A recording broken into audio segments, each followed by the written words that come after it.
Well, fear not, man's not hot. We're ready to go, Henry. It looks like we drop. Indeed, it will be the T-side start. Apologies for the delay. I can assure you everything is good to go at this point. Is MiBR against Renegades here on Cash. Nifty to be challenged first. They'll have the USP towards middle. He'll be fending off Cold Zero. He's got the P250 armor combo. Can be very deadly indeed. He's going to come out on top. Looks like Cold Zero right now. And significant damage towards Nifty. They're a very slow default right now. They see the bomb still in T-spawn. Stewie holding the door, as is so often. But Jacob, lovely shot there, take down bolts. That'll open things up nicely for Renegades. They definitely need this pistol to stand a chance here against the mighty MiBR. As Golzera looks to answer back, does more damage towards Nifty. We can't find that killing blow just yet. Yeah. Nifty's finally had enough. He'll fall off of highway. He won't give up middle entirely, though. He'll rotate all the way back around towards Z connector so as to still have some information at the very least. Meanwhile, Azza is also looking for information. He'll push out toward a main. Nifty perhaps should have just sat back altogether because he goes back out collects the final damage needed to take him down. You can see the assist to Gold from the earlier exchange. Azza does spot one toward the A main position. Now he's a little bit pincered because he's got a problem. If he falls back, Stewie with the door will be able to catch him doing so. That door's been shut, however. So he could get back in the site. He elects to continue pushing forward. This is interesting because now they go back over toward B. He thinks he's going to be clear. He needs to check left as he walks out from A main, however, because working in behind him is Stewie. They've gone into exchange. At the same time, so is the bomb toward B. Good find by Azza, and he's able to hold off the rotation. Jacob's able to hold off the site. 3 kills in total for him, and the round and pistol round that is to go to Renegades. Absolutely does. Whoa, there it is. There's a turnout for the books. Exactly what Renegades needed there. The opening kill comes in favor of Renegades. I'm just looking at the chat. First, he's got 2 deaths, which he does. So I think that's fine. That doesn't really do anything for him, especially. But either way, we'll see them have the force by here in round number 2. He's going to be fallen with no armor. The rest of his teammates certainly do have Kevlar, though. They've got Deagles and 1 P250, a little bit of utility. Everyone's actually all in. Fallen didn't save cash. He opted for the Molotov and the smoke flashbang combo instead of getting the firepower. He's hoping his star players can open things up here. They are a very specialized team in these sort of pistols, can certainly win these sort of rounds. As Azza draws towards highway, he's got Nifty close range towards middle. He's got the MP9, so that's where you expect him to be. Looks like an A split's being set up for now. Bolts is patrolling B storage. It's Stewie, as usual, working that door. We saw a lot of that over in Brazil. Now, just trying to bleed out any sort of CT utility they can, I think. Just trying to get the smokes out there. But Cold Zera didn't check beneath the boost, and he'll be taken down by that MP9. Yeah, solid play from Nifty. Stewie door opens to try and spray it through. Can't quite collect. He's actually taking a bit of damage in exchange, but Bolt's already out behind the forklift position. Smokes down. Doesn't want to elevate himself. Doesn't want to jump up so as to be spotted from the truck. Instead, looking for shots. Look at Stewie. He finds 2 on a deagle. They're going to get a bomb plant off of this. Man advantage to work with as well as Stewie holds toward the quad position. And Burr could find another good shoulder peek, however, from JKS. That shot landed and he picks up the UMP. You give them a 4 versus 2. I think you give them the round on the back of that. Nifty manages 1 before going down. Stewie again with the kill. He's gotten 3 so far. He's going to need the ace. Still has the deagle to work with. Like shot on JKS. He follows it up. It's got 4. He's on 34 HP, but he couldn't quite get Jacob. Jacob doesn't have a kit, but I think he's got the time. Yeah, he's fine with the looks of things there. I don't think it'll be a problem towards the end. Well done to Jacob, but Stewie, commiserations for him. Fantastic round, 4 kills. It felt like it was all lined up for him. We're going to see a 1D to close it out, but not quite. It's going to be Jacob to finish it off. I would dare say that SK, or MiBR, I should say at this point, that's going to be a difficult transition to make. Might even force buy here, because they got the bomb down and brought it down to the 1 versus 1. We'll see, though. Here's Stewie finding those early and late round kills. This one especially, I thought he definitely had a chance, but it won't even be the force buy. Fair enough. It is a best of 1. Maybe you don't want to take too many chances here. So just Deagles, and Stewie gets a bit of armor as well. I think he fired the bomb and obviously found all those kills. So he got a bit of extra cash. Still has the highest amounts, even with the Kevlar purchase. As we go to round number 3 here. 3 UMPs for Renegades as well. A couple of rifles, but just the start they needed. Didn't want to give that second round, that's for sure. And for now, Stewie trying to find more deagle headshots here. Why not? Goes to the door to do it again. Nifty's going to swing to hold him at bay because he wants to allow Ustillo and Azza to try and push up. That's interesting, but it's not really going to amount to much. Deagle through that wall won't do as much damage as you would have hoped. And Azza is able to go back and find him, so Deagle gone already. Find JKS. Authority. are certainly covering their bases. And Jacob, you mentioned it, he hasn't had that form that he had toward the end of last year. Well, it's certainly starting off as a good game for him. 7, 1 assist, 0 death, 7 kills for Jacob as we hit round 4. 3-0. Not so much a bonus round for Renegades here. They actually lost a lot of their weaponry in round number 2, so they'll be stuck on these UMPs for now. Not ideal, but certainly viable. They can make it work. So will they try and change things up? Maybe send a couple of those SMGs towards a squeaky door, for example. Maybe go for a counter boost, something like that. We'll see. We'll have a look at the initial setup. I don't think anything too special. It's 2 towards B, 1 middle, 2 at A. So very default in terms of the initial setup, at least. Ustilo does go on towards the heaven steps and drops down for now. As you can see, Azad there with him. They're going to try and get some main control. So presumably smoking in towards the entrance. That's the smoke and the Molotov as well. So you can see it's a nice little set piece just to get the main control. They've certainly got it, didn't take any damage. So that's absolutely fine. Stewie trying to wallbang here. He gets lots of kills through the door. I don't think you'll see many through those shutters there, but still very early on the round here is Fallen trying to find a bit of damage as well. Stewie, door open this time. He's got an AK to work with, see if he can capitalize. Goes for the spray. Azza had to be careful. He was actually trying to shut the door. He nearly walked into the bullets. Realizes when they stop, that's his opportunity to shut the door once more. Keep in mind, there's a boost in the corner for Ustilo. There's a boost at middle, as well as they'll put both Bolts and Cold Zera up on the box. Stewie's got to be a bit cautious, trying to work out from that doorway. Azza can swing and Ustilo can look down. And as we know, Tom, Ustilo is a monster. 30 seconds remaining. He is in a promising position, that's for sure. 2 players boosted for MiBR.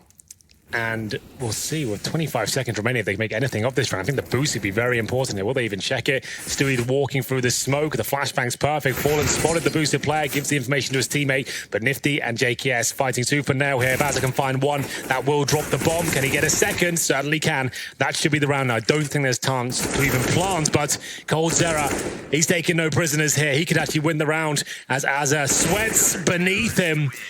He wins it with 0 seconds on the clock, so that was right down to the wire there. Smart play from Cold as well, knowing that if he went right or left, the player would go away from him, so he went to the only position he could get above the box to catch him in rotation, and Azza hears him jumping up, able to get the shot.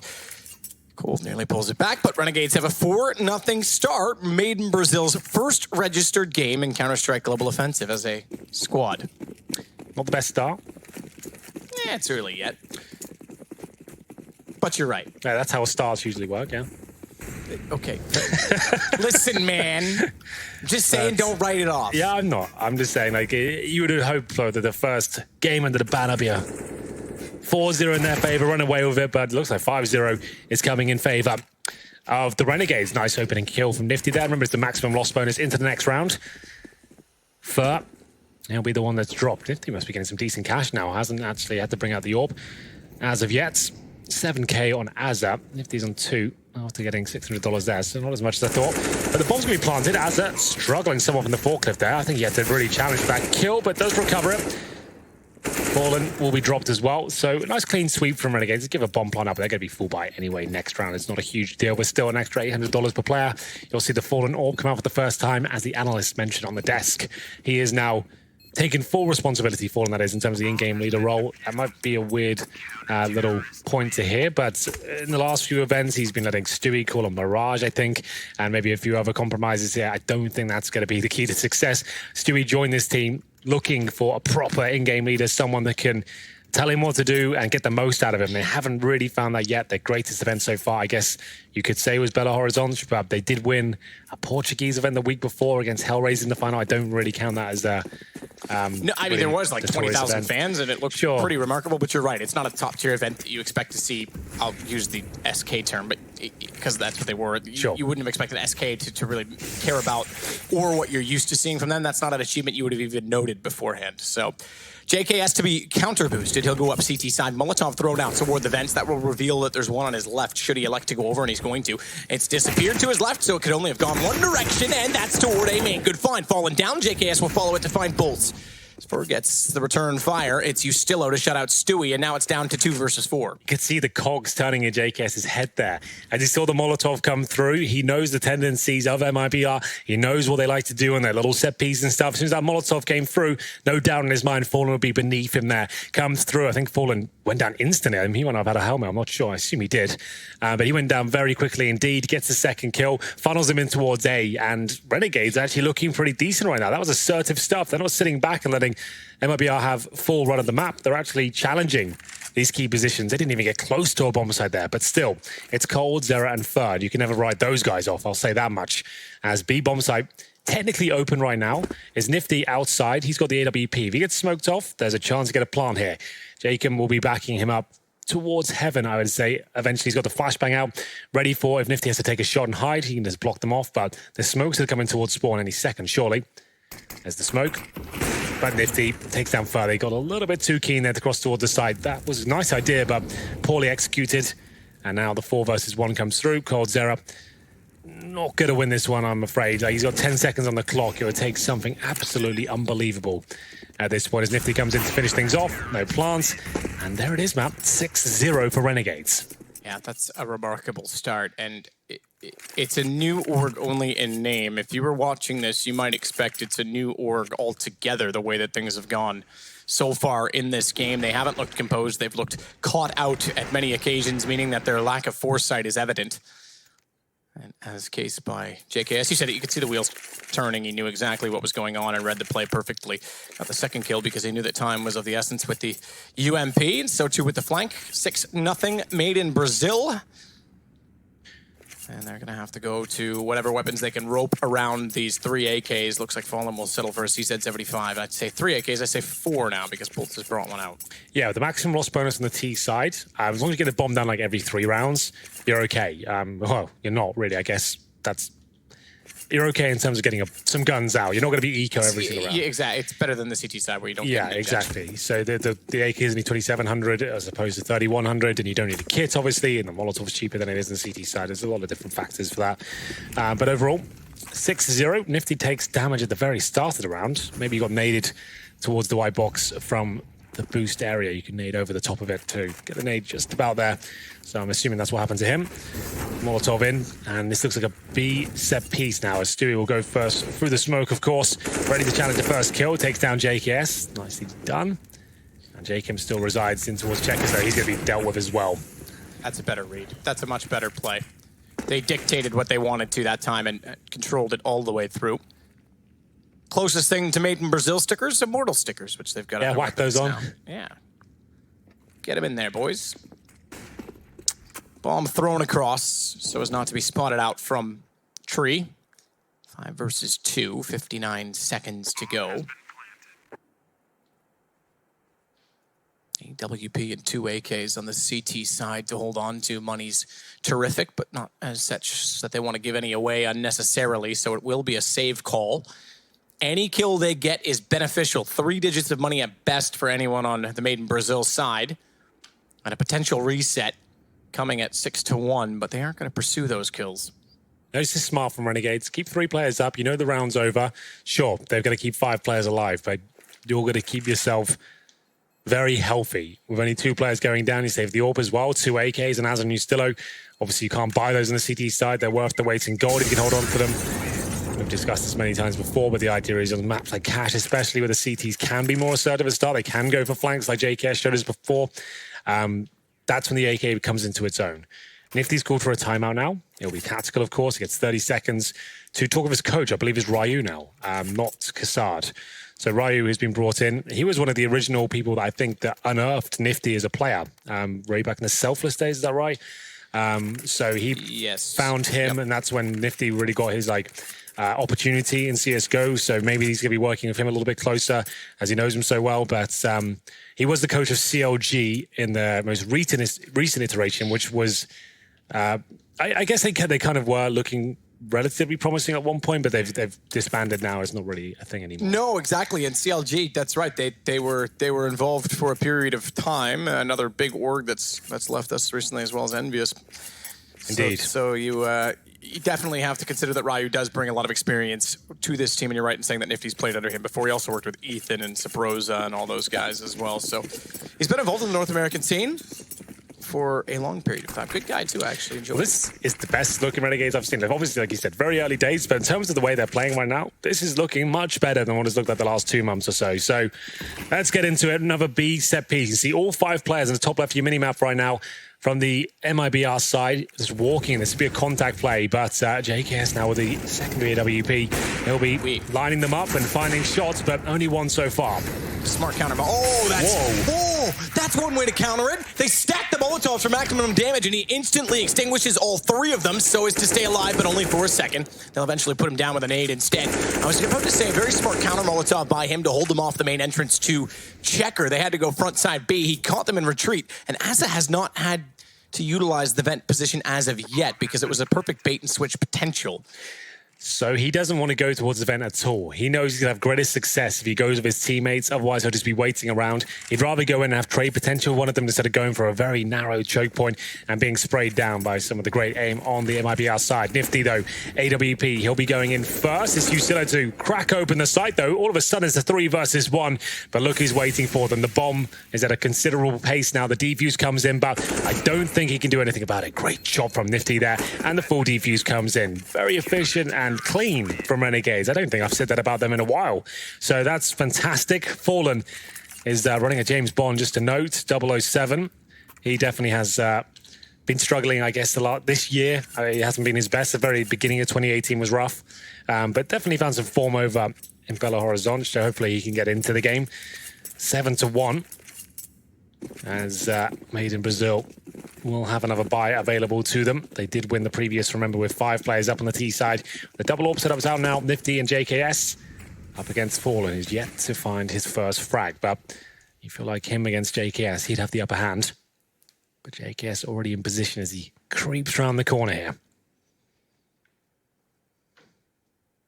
So bomb waiting outside of A main. Meanwhile,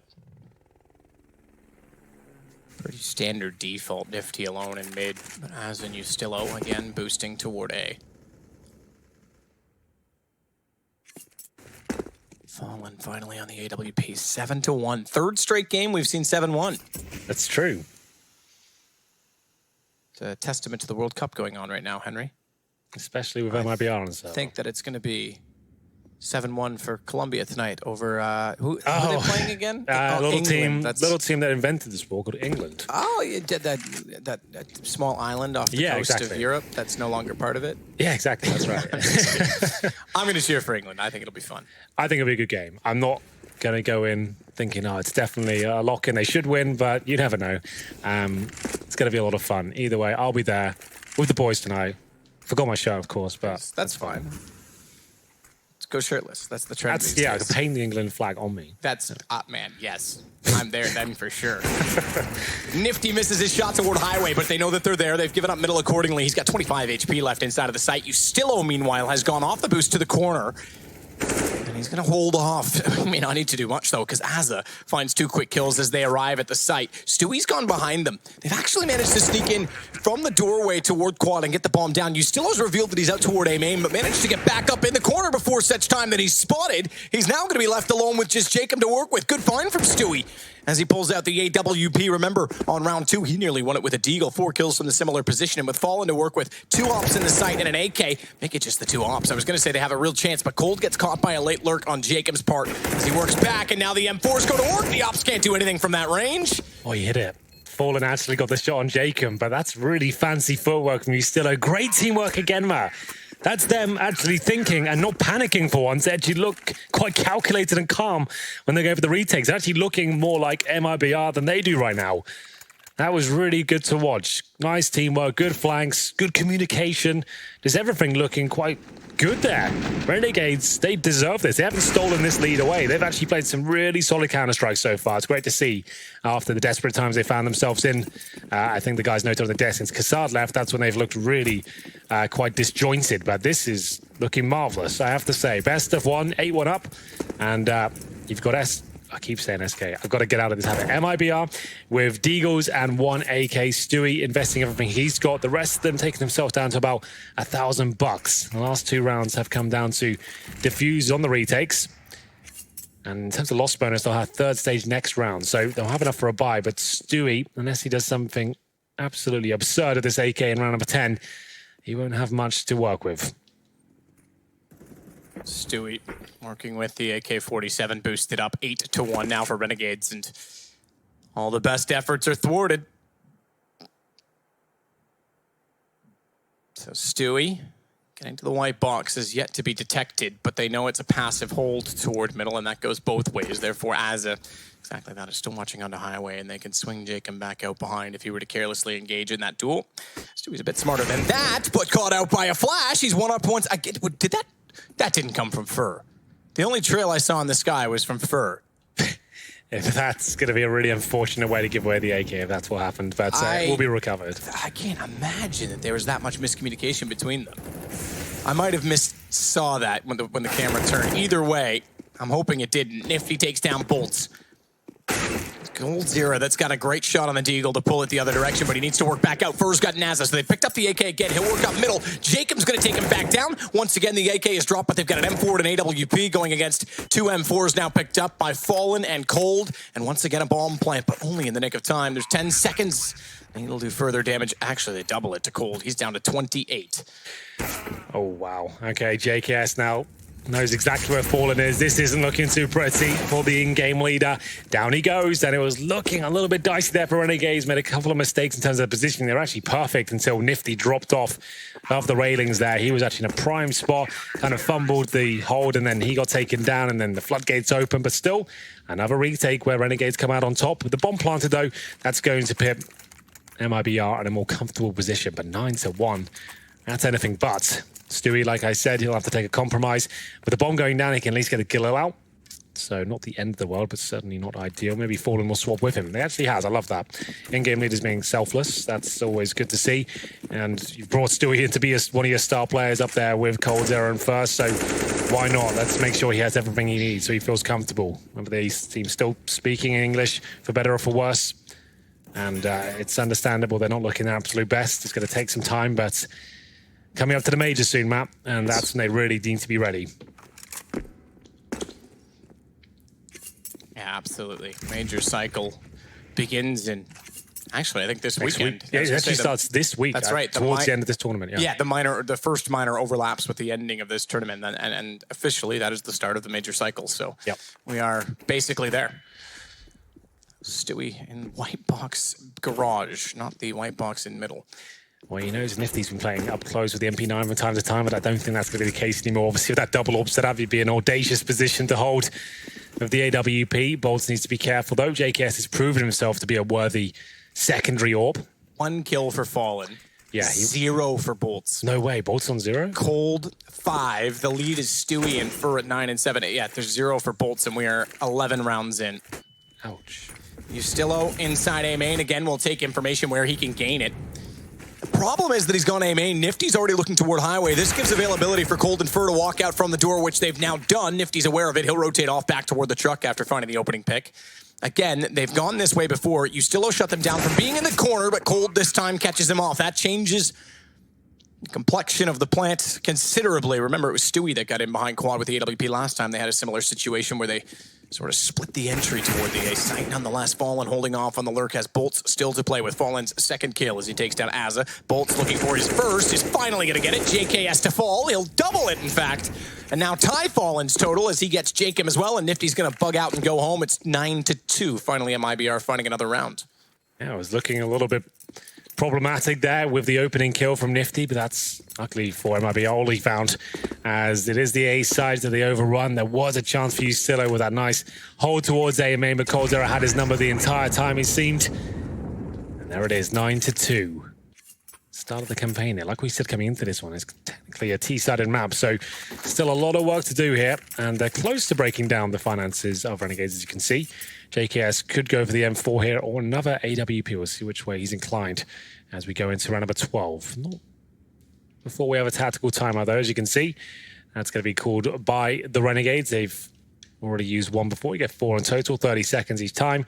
And like we said, there's a chance now for Ryu, the new coach of Renegades, to get stuck in. And it's been a great game so far. I think if you told them at the very start they were going to get 9 rounds on the CT side, they would have bit your hand off. So anything now at this point is an absolute bonus. If they can get double digits, that's amazing.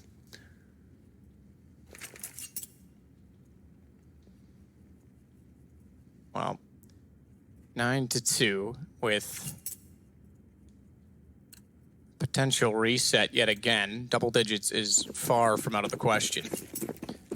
Opt for Fallen. Opt for Nifty. We'll see if they can find success either way. Fallen more so because they're desperate to need it. Quick nade to see if anyone's up close. No one is. So far, no counter smoke or set smoke default-wise to hold off or push through on A main. Stewie again, as his default, will be out toward the door. It'll bounce by the arrow. That smoke then covers off toward quad, allows him to isolate the entry, but Ustillo is aware of it, plays on the side of the box, spotted them, but was already committed to falling off. He wants position at the fence. He'll get there as well. And wow. The flash timing is so good because I thought he was easily going to find Stewie. Back around the corner, turns in a fully blinded opponent, easy to take down. It's suddenly a 5 versus 2 2-man advantage. First time they've had that on the MiBR side with a bomb down. That was actually beautiful from MiBR. The Stewie play there. The moment that flashbang goes off, he's running through backwards, through the smoke, no chance of taking him down there. It was looking good for Renegades. You're right, they lost the first pick, but they had a decent crossfire set up there. But nothing could be done against that. And they also had to save the weapons. As we mentioned, the money's starting to get a little bit low now for the Renegades squad, as you can see in the right-hand side of your screen. Definitely need to save the weapons, and luckily they're going to save 3, so JKS can drop an M4. That will probably go towards Ustillo, and Azza can probably get himself a UMP and some grenades. I don't think he'll get dropped anything. So there we go. MiBR with the 3rd, and like we said, Renegades just get 1 more, get double digits. I think that's a good enough R for them. Obviously, you want to take as many rounds as physically possible, but just being realistic, 10-5 would be fantastic at this point, but let's see what they go for. Azza, like I said, can buy for himself. JK has to drop an M4 for Ustillo. There we go. We're getting to round number 13 now. It's our 3rd best of 1 of the day. We do have a couple of winners and loser games for you at the end of the best of 3s. We've got 1 more best of 1 for this, though, in group stage play. Absolutely correct. The Incendiary to stop the fast play. And another default for MiBR. Nothing too quick or controversial to kick things off here. So JKS, late boost toward the B vents, or mid vent, the vent. It's only 1. But he comes in from the B side. Fallen's waiting. Jacob, does he spot him? Surely. Couldn't have been that misleading. I thought that elbow was wide open. X-ray sometimes is, but either way, when he does spot him, Jacob's able to relocate and they're doing damage the other direction. Stewie's taken considerable damage, mind you, and that's out toward the door. Finally, they counter him. In fact, he's going to fall all the way off of that position. Nifty playing aggressive A main with an AWP. Well, he'll take every inch they give him as well. He's going to go all the way up toward the lockers, potentially? With the AWP, this is brave. And I think he's realized maybe a little bit stupid at times. So he's going to fall back. He's like, yeah, no, I've got no backup. I'm full back. I hate seeing that, though. Like, I'd rather you just see you commit. Because, like, a lot of times a player will do that. And then when they realize, okay, I need to push back, that's when they get caught. Sure. But gets away with it. Well, it will be an A-side attack. See, was there 3 players towards the door? Just 2? Oh, Furzer as well. There are 3. And they'll just run out. This is a crazy play, and Nifty does get punished. Lovely stuff here from MiBR. Ustillo left alone to try and fend them off, but he does find the bomb and buys some time, and there's not much of it left. Great play. Good swing again. He's been using that red crate so effectively. Swings back out, finds bolts as well. Bomb's going to stay down longer. As Fallen finally gets a response, switching over to the AK to do so. But Azza's got fur. It's Fallen and Cold. Cold's just now getting to A main, but now is close enough. Did he get it down? He did, but he's gone. That was planted just in time. It's all on to Cold. 24 HP. 1-on-1 against Jacob. His teammate sacrificing himself for the bomb. Jacob's going to tap. Shows enough on the shoulder that Cold makes it easy. Fires in, and just barely they'll get 9-4. That's so insane. The bomb was being planted in the flames. We need a replay of that. That's so cool. Just when it felt like Renegades had done the perfect amount of work, instead he dropped on the side, they did plant inside there. It goes down as he dies, and they win the round in the 1 versus 1. That's going to be so disappointing. It's Cold Zera. You can see him defending his teammate. There it is. Fallen goes down as the bomb's planted. It's so well done. A little bit lucky, I guess, but overall, it does work out for them. And they've broken down Renegades to full eco. Finally, they can pull this back to 9-6. Fur gets up above. And without guns, they run directly toward him. They will actually collect. So too will Ustillo. So hang on, because we're knotted up 3 aside on round 14 with a gun now picked up as well for Ustillo to work with. He's got the AK in hand. Fallen with the AWP.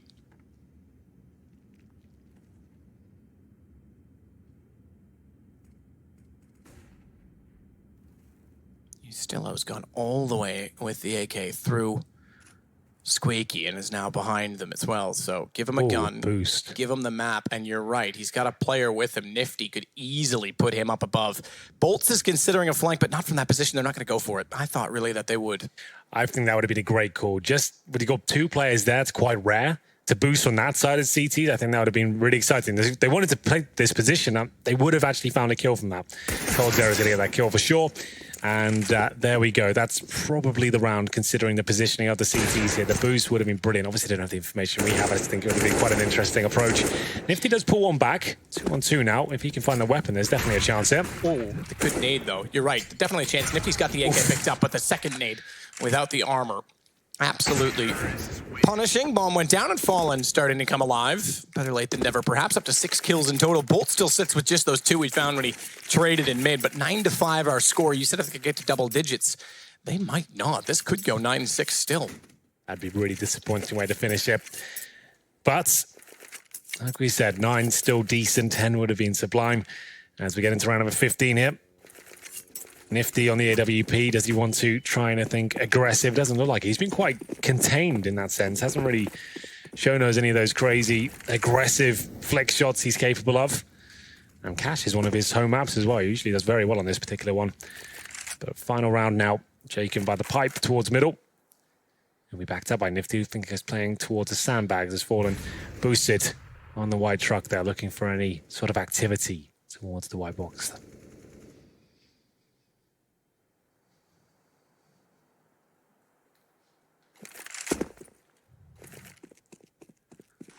Smoke out all the way towards Z. Nifty at sandbags can actually take advantage of that smoke if they challenge, because now he can fall back inside without being as open in doing so. It's an off angle, so even a Molotov wouldn't distill him from the position at sandbags, which is very easy to throw off the pillar, as we've seen. Speaking of, Stewie will bounce one behind the forklift. You still has managed to get away from it. Ooh, I don't know that he spotted him or not, as he dropped down. Maybe he did, maybe he didn't. Either way, he shuts the door. He's had enough of that. Certainly. 40 seconds remain. Very slow final round here from MiBR. Jacob, challenge first. coldzera presumably checks his spot, though. Oh my goodness, no one's going to do it. And he should get 2 kills. They're only good for 1. coldzera somehow swings and brings it to a 4 versus 3 now. JKS isolated in the B site. 3 players coming towards him. He has got very, very basic utility. 1 flash and 18 seconds on his side. Can he find the kills required? Shot in the sight. Somehow JKS gets away with one more jumping up. But it's Stewie that's turned it. I was about to call out Stewie on a stat I'll reveal to you at the end of the round, because that end of the round is coming super close. 5 seconds, you're right, it has. Bombs down. No HP that they can even run through and grab that. 2 and 4, and it goes 10 rounds finally for Renegades. My God, what was your little secret stat then? Well, I was going to say, Stewie, we said that he was up to 9 kills early. He actually finishes the half with only 12, and that was because he got 1 since round, I think it was 7. Got 2 that time, and Fur was the next closest. He only finishes on 9. It was coldzera that actually stepped up to change the fates. Well, that's happened a few times before previously. Bolts finishes on 2 and 10. Not his best showing at all, but still they pull the game back to a realistic position now. There's the scores on your screens. I think the teams are a little bit switched up there. That was confusing. But stats were right. The stats were right. I just blew my brain up looking at it. All the pictures and stuff going on. Either way, here we go. It looks like we are getting into the next half. Here are the odds. Pretty even at this point. Trust me, MiBR can pull this one back. No problem. They win the pistol. All bets are off. As we get into a smoke deploy towards highway, I believe. I didn't quite catch the initial throwing point from Nifty. I think that's where it's heading towards. Indeed it is. And they'll just go towards squeaky door. But Stewie's in such a prime position to shut them down. He's going to completely devour the first one. He can't find anything more. He had so much time, but Fur is doing an incredibly good job from quad. Fur did great. He's got 2 kills already. He'll swing back around. Bomb is dropped, and he knows it. Gets a 3rd on JKS. He controlled the angle himself. He knew he was near the boxes, and he'll get a 4th as he finds Nifty. Didn't really move much at all in that round. Took about 10 steps for all 4 kills. There we go. The fast door strategy with the slightly different smoke. Usually they'll throw a smoke that just lands towards the highway that blocks off on the bomb side, but this one was actually thrown directly on top of it to give them a little bit more breathing room, and they actually focus towards the side. Stop CT's actually sneaking towards the side itself, but Fur just completely destroys him. We saw how confident Stewie looked up there. It was only good for 1 frag. Thought he'd get a bit more, but he did take all the aggro away from Fur. So there we go. 4 SMGs, 3 of which are MP9s for MiBR here. Forced by, of course, from Renegades, considering no bomb went down. And I dare say, this will go the full distance now. This is where the grind begins, and this is going to be like a 16-14 game. This is probably the deepest we're going to see all day, I would say, because of the first 2 maps, you remember, 16-3, 16-7. So hopefully we'll see both these teams sweat and it come right down to the wire.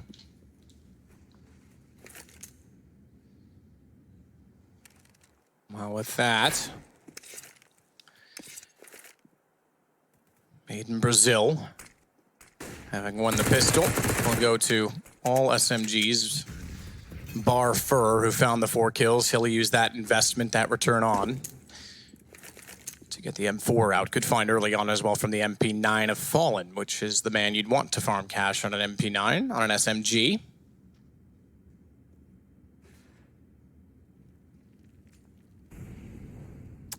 The rest of Renegades hold inside of A main, all 4. They'll head toward A. As Ustillo takes the brunt of the damage from an A lobbed in from Fur. Flash will buy further time, an opportunity to hold off the site. And Fur, I think, may have just spotted them getting around. Either way, Bolts knows they're there as well, and they'll set for crossfire. 1 at the corner, 1 at the red crate. He was expecting a flash. It never came through. Still manages to survive as Fur does most of the work yet again. 3 kills on the spray to make it 10-7. Well, there it is. It will be the 2-0 for the Brazilians and the full eco now for Renegades. They can't really justify much more than Glocks and maybe a couple of P250s. That's about it. Round 18 coming through, and here we go. There's the 1 P250, that's it. So this could be 10-8, and now you feel like MiBR, they might tie things up very quickly, and then pressure then applied towards Renegades. But still, I really do have to commend Renegades on their CT play. That's some of the best CS I've seen them play in a while. Actually, looked like they were confident and had a game plan that was solid. It was really cool to watch how they were taking the game towards MiBR. But still a lot of work to do here, I'm afraid. Get the first pick. That's MiBR, of course, and Stewie looking to shut this one out. A bit of an MP9 specialist as he gets his 3rd, make it 4th kill of the round. Gets a lot of money for that one, and Nifty just trying to sneak the bomb in there. Not going to happen, I'm afraid. And 5 players survive. This is what we'd call a bit of a bonus situation, I guess. I think Fallen threw away his MP9 towards the end of that round. Maybe he didn't buy anything, I'm not sure. But either way, presumably he gets the AWP out now, which he does. He gives it to Cold, though. He is being the merchant today. He's just buying weapons for his teammates, being friendly. Being friendly. It's nice to see. He gets a commend for friendliness. Yeah, exactly. So he's going to be on the MP9 with Stewie. I'd assume those two have maybe got a good spawn. That's why he gave Cold Zero the AWP, and they can try and push somewhere. So Stewie and Fallen going towards B. They are indeed going to push B. Fallen at least is. He's with Fur. So they definitely got something up their sleeve. That's why Cold Zero has been given the AWP towards middle. But it's an A-sided attack, and Renegades maybe 1 step ahead of them. Firing, and it's actually... Yeah, not going to be the bullets that do the damage. It's the flames from bullets that take down Ustillo. Good shot back from Nifty on the AWP. There's still a chance that they can pull this around. Only down 1 man so far, and with the smokes in place, the bomb gets thrown in such a fashion that Nifty is able to plant it open enough, not wide open, but open enough for a main. He's the AWP player you'd love to have in that position. Given the circumstances, he wants to slide back out, spots 1 more down toward the highway, knowing that the AWP was looking that direction. They elect to rotate back toward the truck, or rather in favor of the truck, rather than having 2 go up highway. It's to that direction. Instead, Nifty steps back out, and Stewie still manages to hide. Missed shot, Fallen slides in. Good hold from JKS. The accuracy not going to be equaled in the 2nd attempt as Bolts finally puts him down. It's Azza. Already naded, holding behind quad, but hang on, gets the first. They're on the defuse. He could have easily swung to find Fallen. They're lined up, and Azza's going to get all 3. They had to go for the defuse there. MiBR, so good at those sort of retakes. Every single time it feels like they haven't got enough to work with there. And it was very similar at that point as well. They didn't know as it was actually in towards quad. They did throw a grenade in towards the end there, but they had to line up, set up the human shield, and you can see Fallen desperately defusing the bomb. He had enough time for the defuse, I think, as well. But as 3 kills in the round, nice little spray down to finish things off. And it's 11-8. That was the bonus round, remember, from MiBR, because they pushed towards B with those MP9s at the start. They got that intel, but Renegades with the set piece towards A at the very beginning of the round, gave them a nice entrance, but it wasn't clean. You can see those smokes we saw from the CT point of view. They had lots of vision towards their entrance of main. There was fire everywhere, flashbangs going off. Renegades couldn't really find quick access towards the site, although they had all the manpower and AKs on that side of the map. And their money's starting to look a little bit jarring at this point. You can see the Galils coming out, 2 of those, a UMP and JKS on the same weapon, so just 1 AK. Quite nice and symmetrical though, as we'll get into round number 20.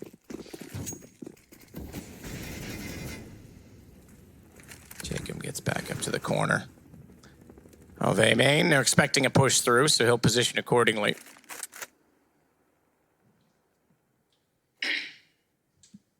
So willing to be passive, in fact, to the point where Ustillo holds behind the white truck at effectively T-spawn. Back in that direction.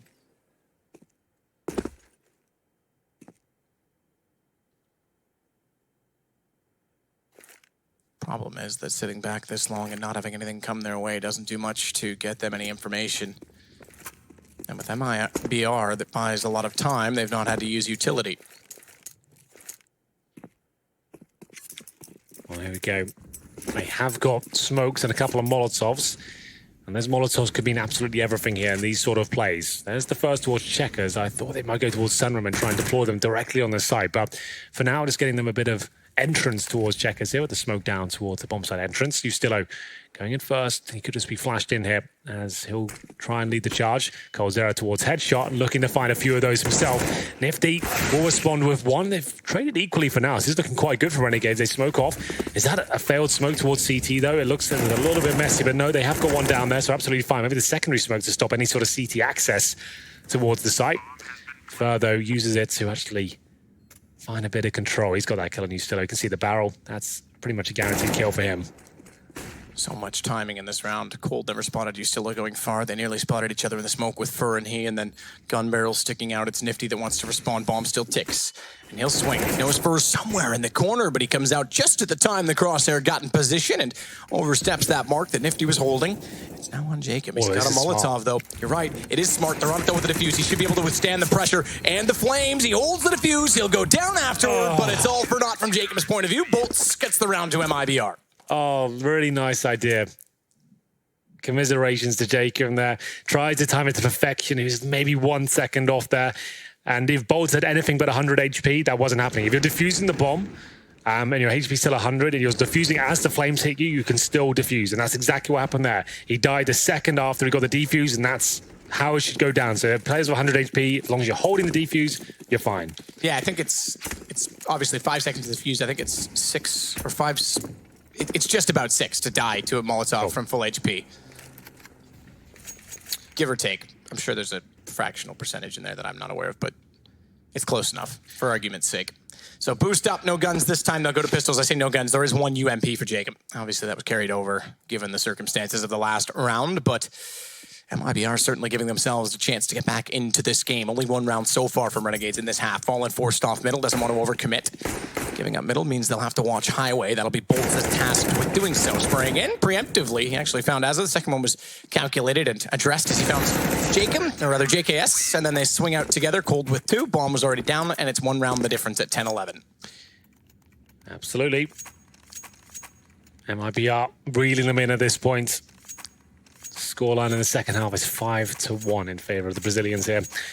4 AKs for now. JKS with $4,500. Presumably gets the same weapon as well. Indeed he does. And this is where Renegades will be tested. It's their T sides in recent memory that have really been criticized in terms of the overall execution and tactical depth they have. Let's see whether this is any different. Molotovs towards the sandbags right now. Fur Sees the trajectory of them coming in. It seems players are towards the boost as coldzera waits patiently in the vents now. They haven't got a secondary Molotov to get him out of position. He's just going to mow them down. He takes the first 2 kills. Fur finds the third. That's pretty much guaranteeing that round number 22 goes in favor of Made in Brazil. JKS and Nifty now in an impossible scenario, really. I would say they have maybe all their utility. They maybe stand a chance here, but it's just getting even worse. coldzera spamming towards the mid-entrance as he takes 52 points of health away from Nifty. We've got a minute to work with here, but this is where MiBR turn the game around. They're going to have all the money. And Renegades on an eco at 11-11. And that's if Nifty and JKS don't save these weapons. They've got to try and hold on to them for a minute here. They're just hoping for CT mistakes right now. And so far, MiBR not making any of them.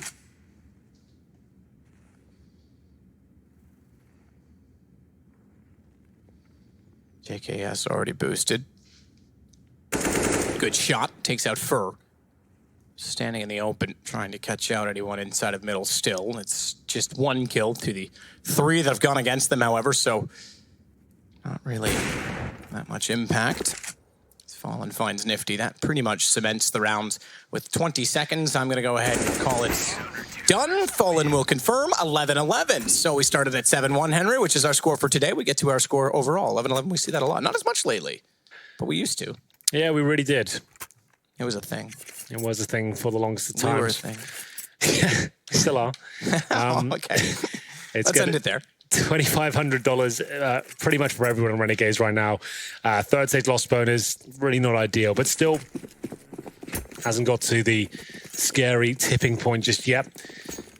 Even if they lose this round, there's still plenty of buffer time to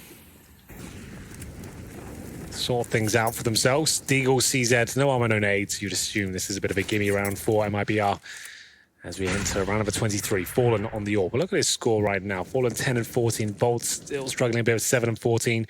But still, they've pulled things back. coldzera 20 frags, Fur 21. Those are the kind of players you want to see at the very top. As Fallen, that's more like it. Sure, they don't have any pistols, but nice to see him hitting those sort of shots. Will be shut down eventually by Jacob. 4 versus 3 now. Nifty, Jacob, and Ustillo trying to recover anything they can. And the problem is that orb, obviously being a sniper rifle, is very far away from them. Really within an arm's reach. And they hold up towards A at this point. With no grenades, no armor. Just going to try and walk in, perhaps, see if they can get a 1-dig. Time will tell.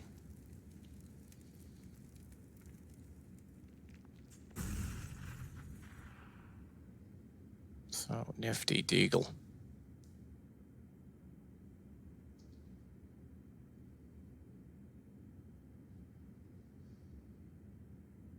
Let's work with Jacob. Pretty fireworks in her up on top of the E-box. Good angle, actually, to hold behind the forklift. It's just not viable in many situations because you lose so much more sight control. That time they had it all to work with, and MiBR find their 12th round. Oof. Second shot from Fallen was pretty tasty. That was very good, you're right. There it is, though. MiBR take the lead after losing the first half, 10-5. You have to remember, Renegades have had some real touch-and-go clutches when it comes right down to the wire. To be fair, they had a couple against them as well with that full defuse in the flames. Double orb set up, I think, for the first time on the CT side. Might be wrong there, but it's 7-1 overall, again, in the second half. MiBR with the lead now, though. Fallen, this time positioning himself towards A. He'll be there technically alone. Bolts towards highway, though. They've got a massive focus towards middle. Stewie in the vents first, sandbags, bolts at highway. Just trying to shut down any boosted players here. You got good backup towards B from Stewie, who can go towards coldzera. But Cold is so safe in those sort of spots towards B, for example. He can find maybe 1 or 2 kills, stay alive. It's very tenacious like that. As Fallen edges in a little bit closer and closer towards the A main position, just trying to get full control. As he will be flashed. Oh my god, did he hit that? No, he didn't. But Bolt certainly did, and he's recovering very well indeed. Fallen does drop the bomb better than he expected, perhaps, as Bolt finds another kill from short. They do eventually give up the site, though, as Nifty is able to continue to collect the bomb that's now been dropped 2 separate occasions, but they'll get it planted in the end. JK has to hold off toward A main. And rightfully so, as Fur is heading in that direction from middle. He needs to hurry up and get there because Bolt's on 6. If he or Cold go down, Fur is essentially losing his greatest ally in that He can distract and take aggro away, or catch them off if aggro goes the other direction, or he could just straight up win the duel against JKS. Fair enough. Nifty goes up on top of the box. Good position, falls away as well. No repeak. Both so low. Everyone, in fact, 33, 22, and 6. Nifty finds Bolt, and he's got a chance against Fur. He can hear him working in the site, and he'll play silently to catch him off. It's 12-12. Great stuff from Nifty. Took such a risk there at the start to just stand on the bomb side. Knew he had to make something happen there. Low HP, I thought he was done for. He gets the first kill, finds a high HP player, drops down at that point and starts toying with them. Bomb starting to tick away. And he capitalizes upon that fact and manages to bring it down to the 1 versus 1. And Fur was done for at that point. Didn't seem like Nifty had a chance, but that's going to really get them fired up now. They do love a clutch, Renegades. And Nifty now recovers the AWP. He'll be boosted up. Same boost we saw Fallen use. And he did spot a player there. I'm not sure if that's X-ray being misleading. Let me have a look. No, Bolts was there. And he might be in trouble. As I'm not sure he's aware that Nifty's on the other side boosted up. It looks like he's fine for now. Bolt's coming back into the fray. And Nifty didn't quite spot him. So he'll just drop off and go back into the default.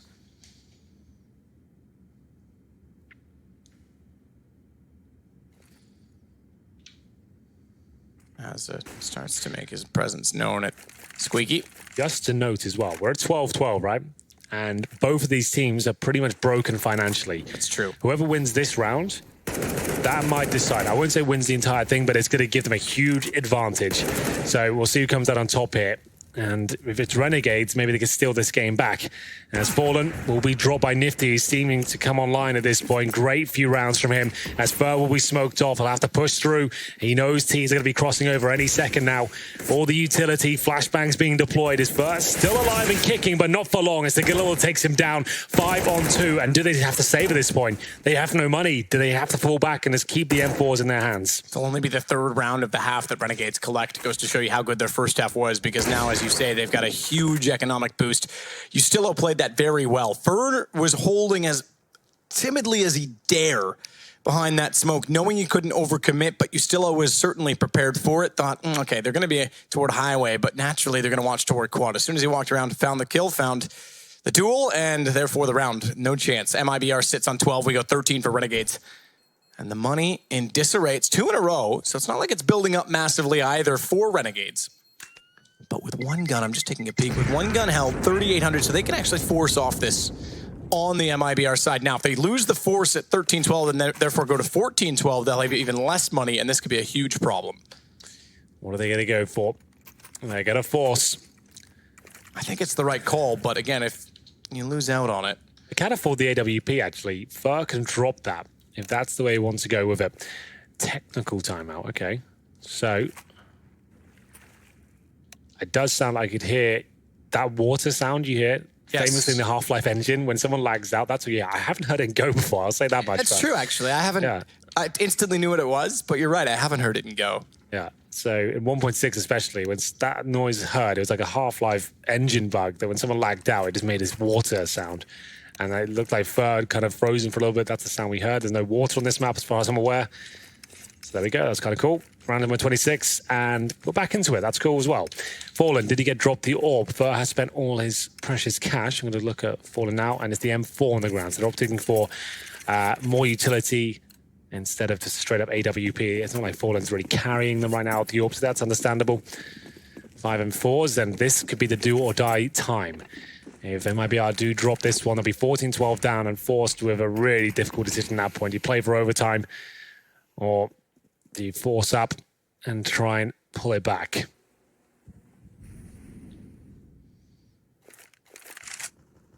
As is going to hold out behind Squeaky.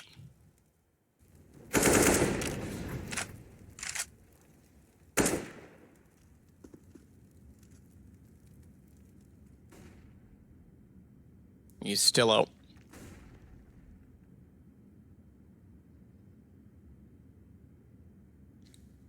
Still trying to hold off. Outside toward that white truck in case there's a push or a counter boost through, but that boost isn't likely given that Nifty's already peeking toward the white box with the AWP. Stewie and Cold to hold at B. Bolt is going to go back toward truck. Presumably he'll rotate down towards Z and hold a passive mid with Fallen to support that.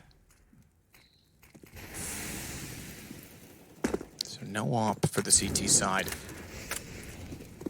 which on cash can be a big boost to a CT side in general. I said he was going to go bolts toward Z. He hasn't yet. He's playing toward truck. He's actually waiting for further information. They've gotten JKS to the white box in mid.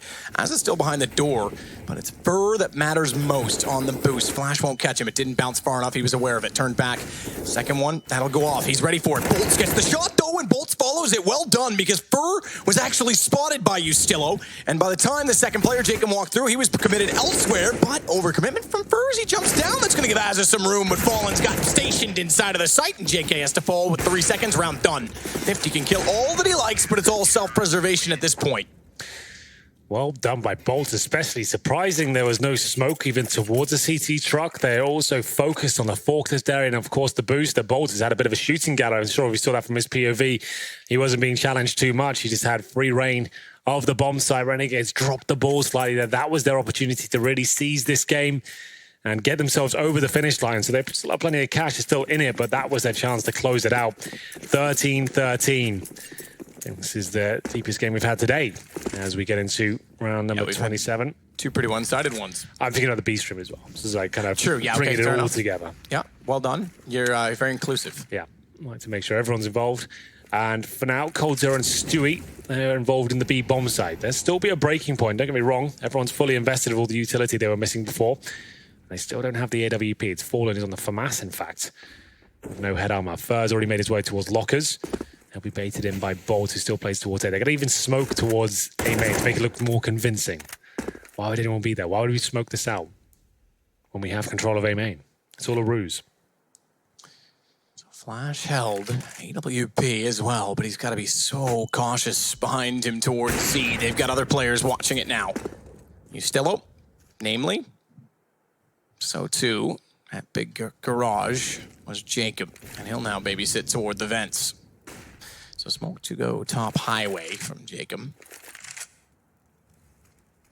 Bomb indicates with the rotation toward B to me that is where they are looking to end up with a split 2-2.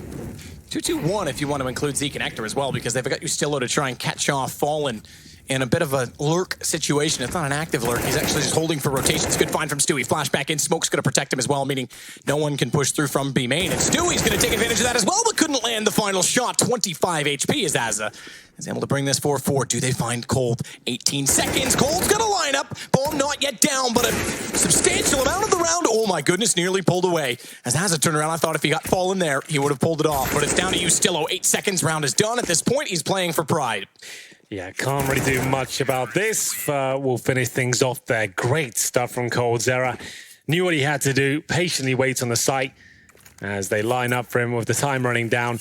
They didn't really have a chance to even check everything on the bomb site. It's kind of apparent. You watch their screens now. They're trying to focus on everything. JKS did look towards that area, but coldzera way too fast, and a tactical timeout is called. You can see why. Jacob, $2,000. You still are not much further in front, and the rest of them hovering around 3K. So JKS is low as well, I have to say. So at this point, do they allow MiBR? This is the kind of storyline we were building up for the Brazilians before.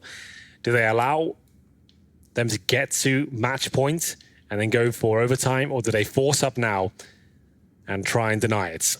I'm not sure which way I would go at this point. It's just pick your poison, is what I normally call it. And it looks like they're going to play for overtime, essentially, with just a Deagle purchase so far.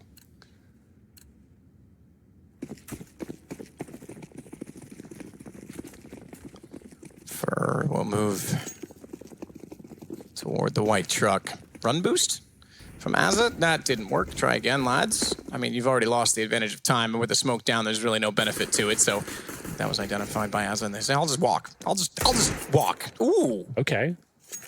A chance. Nifty. Great shot. Fur goes down. Asa's still holding out towards Sunroom.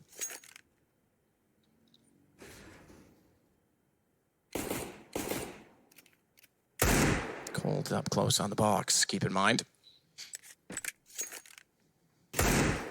Great opening shot, gives the advantage to Renegades. Map point pending for MiBR. If somehow they were to fall victim to these pistols, they would actually be back onto an eco. Yeah, that's very unlikely considering now it's just Glocks, but you are right. That opening kill from Nifty, now a distant memory. Cold Zero should make light work of these, and that's going to be match point. They had to take the eco. They now need 2 rounds in a row, Renegades, to get themselves to overtime. Certainly possible. Like we said, it's a T-sided map, technically. It depends on the matchup, in my opinion. Sure. But technically, T-sides have the advantage, as Nifty shows us how proficient he can be with the Desert Eagle. 1 bullet's all that's required to pluck off the head of fur. He did compliment him in chat. I can confirm if you're interested in that sort of thing. Some people are. Some are. So there Nosy we go. buggers. And will be fallen back on the AWP, looking for his 18th frag, currently on 17 and 19. But Renegades can't make any mistakes at this point. Nifty backs away. Good find again. This time, same victim, different weapon. It's the AK-47 that gets the headshot. He'll take further damage from a nade, but he will, I can confirm, get away. Bolts tries to pursue. He's got to be careful. Ooh, I thought the repeat was about to happen as he had the nade drawn. There we go. 5 versus 4, exactly what Renegades needed. It was Nifty to open things up before. He's done it again here.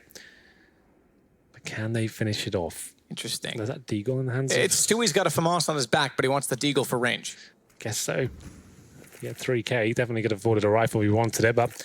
Well, he has got a rifle. He could have got the M4, I mean. Either way, you're right, holding the Deagle for range. Drops the smoke now, just trying to buy some time. And in terms of the setup for the Renegades, it looks like they're probing towards B. Nifty has been dropped by Fallen. Azza needs to be careful here. I thought that hit. It looked like it, but obviously no damage ensued. So this is all a bit of a fake now. Azza will try and do whatever he can to convince him he's going A. But the thing is, Cold Zero and Stewie, I don't think they'll move unless 2 kills come in. If it's just the one, I think it'll be a desperate attempt to try and cause a rotation. But Cold Zero in the vents especially, it's Azza now. Just 1 smoke, and I don't think that's falling anyone. As Stewie will hold position. If he gets 1 of these kills, that's probably it. He calls in for Cold Zero. Softens him up with the FAMAS and goes to the Deagle. In the end, it was a headshot either way, but it's Cold Zero to close it out. 16-13 MiBR. Recovered from a slow first half, and as you say, not the best start, but MiBR win their first official match. They do indeed, and it wasn't the easiest of games. It was 7-1 down, of course, coming onto the server. It was looking so good from Renegades, and my heart does bleed for them a little bit. They were playing some great Counter-Strike in the first half. Their CT sides looking fantastic. They weren't just relying on huge clutches or anything like that. They're actually assertive. They're going for boosts. But for now, Matthew, that's going to be it from us, and we'll throw it over to downstairs. The lovely Alex down there. Right down, no, hey, down there. No, you'd be actually under me right now. Oh, damn it. Thanks, boys. Thank you very much. All the same, that was, of course, Henry G and Sadikis. They'll be one of the casting duos we get to see throughout ESL 1 Cologne. They'll be done for the day now. Chad Birchall and Yanko hanging out with me. So, gents, MiBR, 100% win rate so far as an organization. Pretty good, right? Yeah. You know, some clutches, some kills, and that's what you need, 16 rounds. I do have to kind of mimic that of Henry's stance, where I do feel like Renegades, not robbed by any means, but just threw it away almost, like squandered what could have been quite the beautiful performance of unfortunately, what we talked about in the pregame came true. You know, Renegades' T-sides let them down yet again, even on such a T-sided map like Cash. I agree with Henry. I don't think it was MiBR throwing rounds away early on. I think it was great CT-sided play from Renegades, taking calculated risks when they had SMGs still, you know, boosting JKS, for example. That second gun round, he got quick flank, gets 2 kills. You know, it really gave Renegades a lot of early advantages. Even later on, they would, you know, mid-round take control of a main, right? They were being dynamic. They were being proactive on their CT side, and they won some big clutches, but by playing them well, the 3v3s, good use of incendiaries and utilities. So eventually SK picks it up. Yes, indeed, MiBR took that one home. Yeah. It's going to happen. It's gonna happen. We need like a swear jar for the amount of times we do that. We'll have to put a little, we'll write it down. I think it's mostly because it's so easy to say SK. Yeah. And MiBR's a mouthful. Can we come up with something else for them? We'll work it out. We could just call them the Brazilians. Yeah. Only when LG show up at an event and we get really confused. Anyway, we do have none other than the non-Brazilian from the Brazilians, and standing by for an interview. We can hear from Stewie 2K and how he feels their first debut match under the MiBR banner went. MiBR have done it. They have come here and somehow, some way, scraped back a win here on Cat. Trace. And for all intents and purposes, it was looking rough in the first half. Walk me through this 10-5 half. I think we just started off slow. I think it's the typical Apparently they MiBR have team. it, so. They played really well. We lost a lot of clutch situations. And I think they adapt well. And they went up 9-0, I think, or 7-0. And luckily we mounted a comeback. Yeah, and it looked like their CT sides were just a little bit more cohesive than they've probably been in the past. Do you have anything to say about the Renegades side in terms of where they're going, what they're doing with the team? We practiced a lot against them, especially on Cash in the past, so we know how it is. We play against them on Cash in tournaments as well, and we haven't seen them or played them in a while, and it seems like they've been improving the Cash. Seems like they're confident on it, and I think it's one of their best maps. Well, now let's talk about your Cash, because you are the victor. You guys did grab the W here in a rather close fashion. Talk to me about coming down to the wire there and the team comms and how it all came together. I think we played really well on the CT side, except I think it's just really bad mistakes that we made.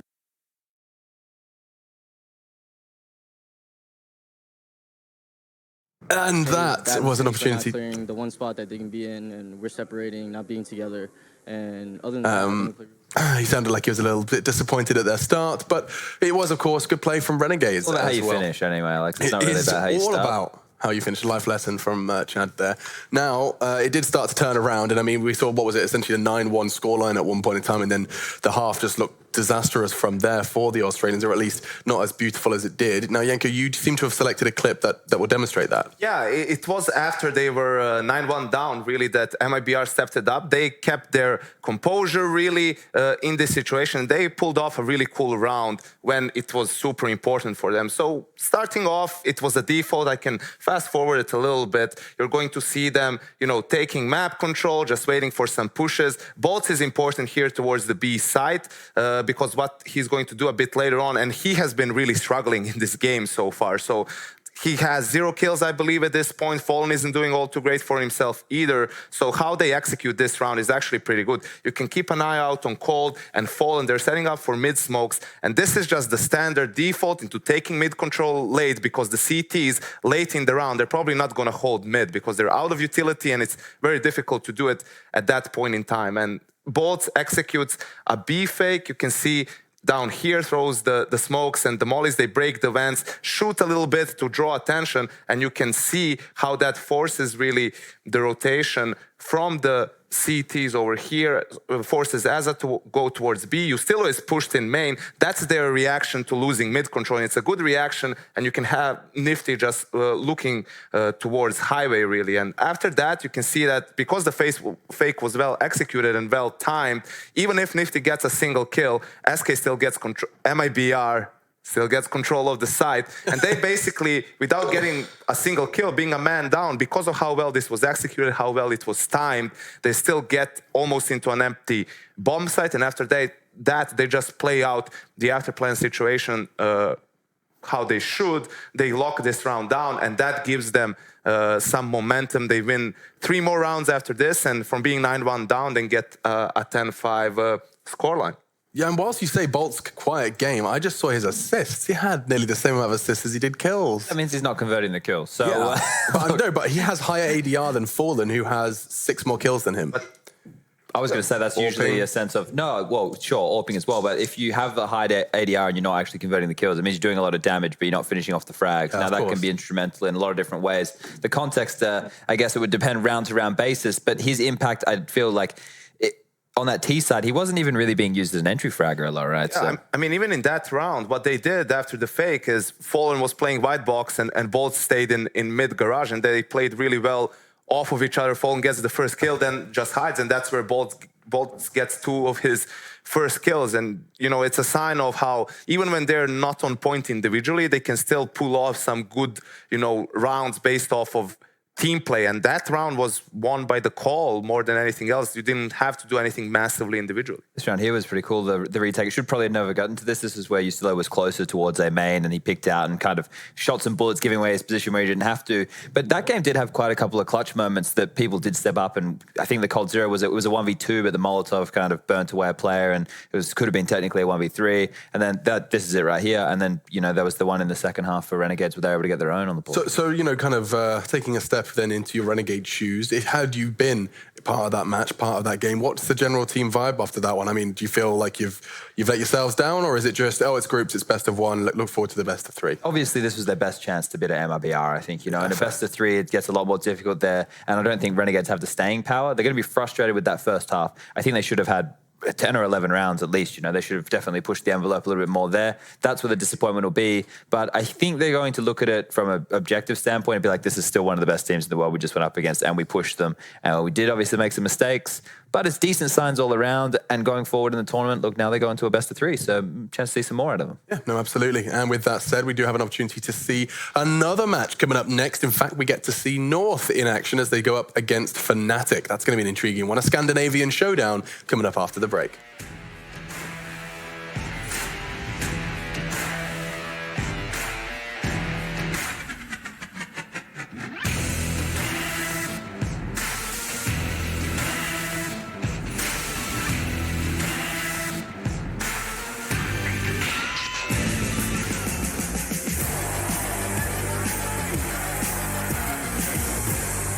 ESL 1 Cologne.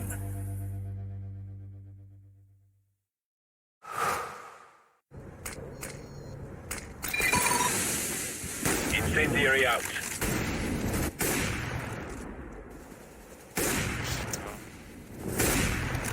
Did I seriously get that dude in smoke? Yo. Oh my.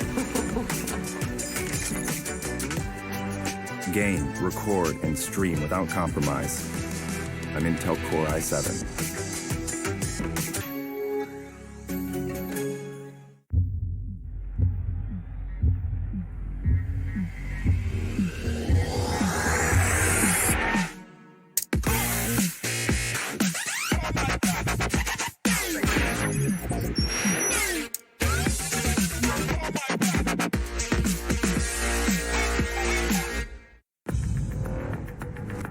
No matter what your passion is, soccer, rugby, racing, or esports, become a part of the experience with the moments we deliver.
Red Bull gives you wings.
One city, one stage, one trophy.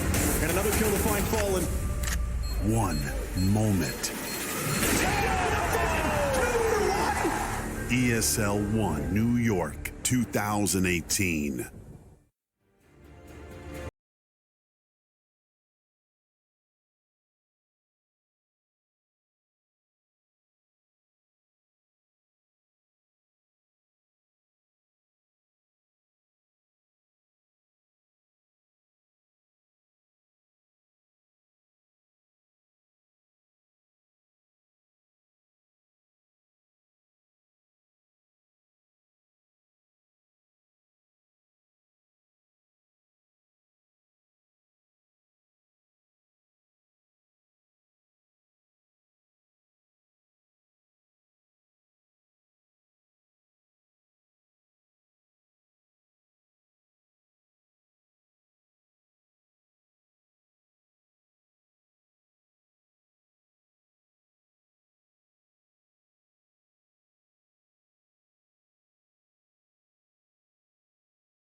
ESL 1 Cologne is brought to you in part by Intel, Vodafone, MSI, DHL, Alienware, Betway, Logitech G, and Pay Safeguard.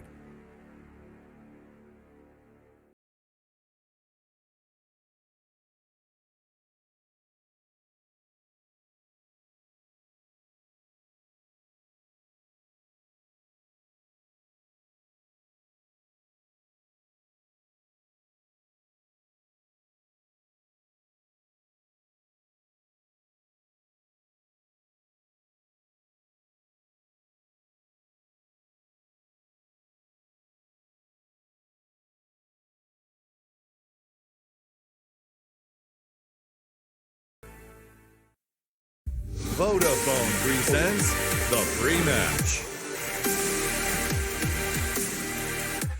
Fnatic now step into the arena versus North. It's their very first game of ESL 1 Cologne 2018. Both of these rosters have had their fair share of highs and lows at offline events. And ESL 1 Cologne, of course, important for Fnatic. ESL 1, it's been a while since we saw them get to lift that trophy. I do have Duncan Thorin Shields and Janko YNK Paunovic hanging out. And gentlemen, I want to start with these Swedes. We touched on it a bit in the pre-match, Duncan, where we talked about, the pre-show, where we talked about Draken's move to Fnatic. We didn't actually get to hear any opinions on whether we think that's going to be something that works, more so about how he kind of landed on his feet. But if we explore that a bit further, an inconsistent AWPer joining Fnatic, who have the J Daddy already present with the Zoom banger. I mean, what are we saying? This is one of those reasons why I always tell people, take what players say in interviews with a grain of salt. Because it was only, I think it was when Exist joined Fnatic, that JW was saying, great, you know, I'm looking back to getting back to AWP and I'm going to do that full time. And then as soon as Draken joins, because obviously people thought the same thing, well, there's two people here. Then they were like, JW will be moving to a secondary AWP position and more of a hybrid player, really. So it's like,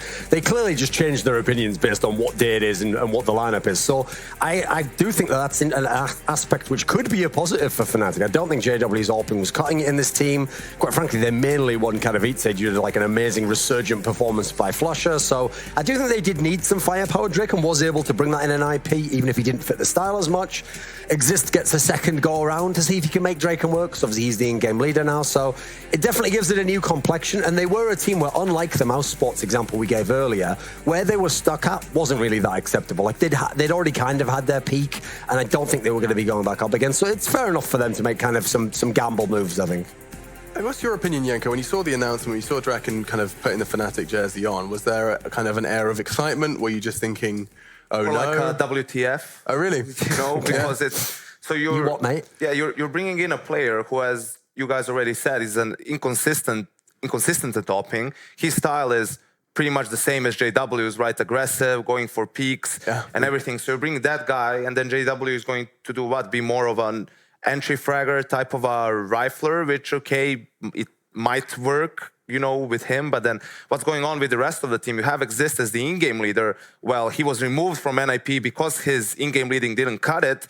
In phase, he was great, but he didn't have to in-game lead. He was maybe helping out a little bit. So unless he has decided to change his type of calling and the way his teams used to play because of his time in phase, maybe it might work, but I am not confident at all in this team. And I'm actually feeling super bad for Golden, because he was the main reason probably that brought them back into relevancy, this Fnatic lineup. You have to remember, they were dropping out of groups. They didn't even see playoffs. And then they became a playoff contender. They were even in some finals, winning Katowice, right? Flusha and his performance, sure. But, you know, and then you could tell even... Yeah, he's going to be the entry fragger now. Exist is going to in-game lead. Obviously, he's not going to stick around in that lineup. So time will tell for Fnatic, but I'm not getting my hopes up. Okay, well, perhaps the maps will get the viewers' hopes up for something to look forward to. Already we're taking a little bit of a walk down here. So bye-bye Nuke, Cash and Dust 2 taken away by the Danish rivals. It does seem like North is going mostly for the strategy of removing the open maps, right, which go towards players' individual skills, where you can get a lot of fights. I think they realize that this Fnatic lineup is not going to have a lot of depth, so let's try to force them on something where they can't have as many fights. And in stark contrast, Nuke and Train removed by Fnatic, probably the two of the most strategical heavy maps. And the thing is, North do still pose a threat of playing Nuke, even though admittedly they're not great on it, but they're not that great a team generally. At the moment, it's looking like Inferno's definitely a possibility, I think, for both teams. That's one they might settle for. Not that's a bigger surprise, I think, for Fnatic to take out Mirage. It's one of the ones that North always likes to play. Now, the question here is, do you want to play Overpass if you're North? Now, if I am North, I probably do, but the Fnatic line, I don't really feel like they'll be that comfortable in Overpass themselves. So it's getting down interesting. I think it's probably just going to be Inferno, to be honest. It would be definitely a better pick for North because they get to choose when you look at how Fnatic plays and where that map is for them. Never been truly a great map. And some of the wins they've had, it did come off from good CT size and good individual performances. But I think North going for Inferno in the end shows that they're probably not super confident themselves. And in a best of one, you don't want to fall on a map and then say, why didn't we just go for Inferno? Okay, so Inferno is going to be our map of choice, and then we have to start talking about the other side of the proverbial stage. Now, North, I have kind of lost my info on North. I used to be able to talk. A lot of these people in the video aren't actually in North anymore. Roger, Config, Megisk, you know. So this, like I said, this is a North that I don't know as much about. I mean, it's still the same familiar names. They battled in a the minor qualifier. That's probably the most recent Counter-Strike we've seen from them. And I don't really know what to expect from them anymore. The thing is, when we've seen them at LANs, like they had a top 4 at Star Series, they've had some dream hacks where they've been getting to the final, etc. They're not exactly like a convincing team, but there is something, and they can kind of grind out some scrappy wins. You know, there's still something to the core, even though the firepower maybe isn't so crazy. North is still very much a disappointing team, but when you put it into context, in where they were like 2 months ago, now they're much improved because they couldn't even win Copenhagen games and some like tier 3, tier 4 tournaments. At least they had a good showing in Kiev. They did lose in the semifinal to Optic at DreamHack Summer. They lost to Gambit in the grand final of the New York qualifier, right? So the last maybe 2 showings haven't been ideal, but it's better than what we've seen from them 3 months or even 2 months ago. So you need to do much better if you're North, considering all the pieces that you have and all the support that you have. But at least you can say they have an upwards trend lately, which is not difficult to have, considering where they started off from. They were at rock bottom, but they're certainly on the way up. I did like the little juicy nugget of them getting a 16-0 versus Optic with Config mouthing off on Twitter. That was a whole lot of fun to watch. It does look like we're about to be jumping in. It's been a pleasure sharing the desk. We're going to go ahead and hear from your casters, though, once again. The soothing tones of Henry G and Sadikist are going to be guiding you through and driving you through Fnatic versus North. Soothing indeed. Fnatic with their new in-game leader, Exist, who got removed from NIP after a very, very long tenure that spanned all the way back to the early days of CSGO when they were the dominant powerhouse, to an upgrade somehow of Fnatic, a team that sits higher in the standings. That said, they're going against North, a team that's been plummeting down them ever since, well, the last year. Almost the exact same story for Draken as well. Got kicked from NIP and finds himself now booked in for a major and presumably with more money and everything going in with it. It's kind of nuts how that worked out for him, but there we go. He is now going to be the main AWPer, JW backing him up. Wasn't the most impressive in NIP. He was very inconsistent, I think what a lot of people were saying to him. He's definitely talented and has time to build upon what he's shown us so far, but for now we're in towards the pistol. It's Trim to actually kick things off. AZ gets dropped as Draken looks to get the second frag here. It's Valda waiting towards the end of the balcony. Draken's not wasting any time here at all. I think that's maybe a little bit overzealous, but Flush is there to pick up the pieces. Valda's surely done for here. Nice work from Fnatic so far as the bomb and maybe the round will be going against North. It's just MSL waiting towards middle. Nice shot from him. 3 versus 1 now. They know exactly where he is. And that's to instantly kill JW to stand a chance, but takes a bullet to the face instead. Quick round map, but Fnatic starting off well. Yeah, very quick round. Last best of one of the day, just to note. Well, our last one, yes. 2. Oh, sorry, so we mean overall, yes, indeed, yeah. There's still 2 best of 3s to have a winner and a loser game, I think. We're all winners and losers, Henry. In the game of life, some more on one side than the other. Well, I've got hay fever in buckets today, so definitely not feeling like a winner right now. But I'm still here, still trying, you know. It's all I can do. Effort. Nades go up the top middle. Valda gets hit by both of them, but at decent enough range that he only loses 25 HP despite not having armor. just to note, this was not the force buy from North. They're actually one of the few teams that actually really abiding by the philosophy of just getting upgraded pistols in the second round instead of force buying completely. See, they've already got an opening pick. With those lesser weapons like Deagles and CZ, if you're going to kill someone, it's normally quite a quick and efficient kill. Yeah, what's the point of the armor? Yeah. I suppose you could argue that if you pick up a gun, the armor helps, but yes. Sure. This means you're not so completely done for on the first gun round on the CD side. You're not going to have the problem of no AWP or a head in Valder's case as he gets taken down from the graveyard there. And now a 4 versus 4. JW spots on towards the bomb side, but can't quite react to find the flick on Bird's head. So JW backs away as Draken now will clear out the mid wall, namely at quad. Holding inside of pit, AZ. He's already tagged down to 30.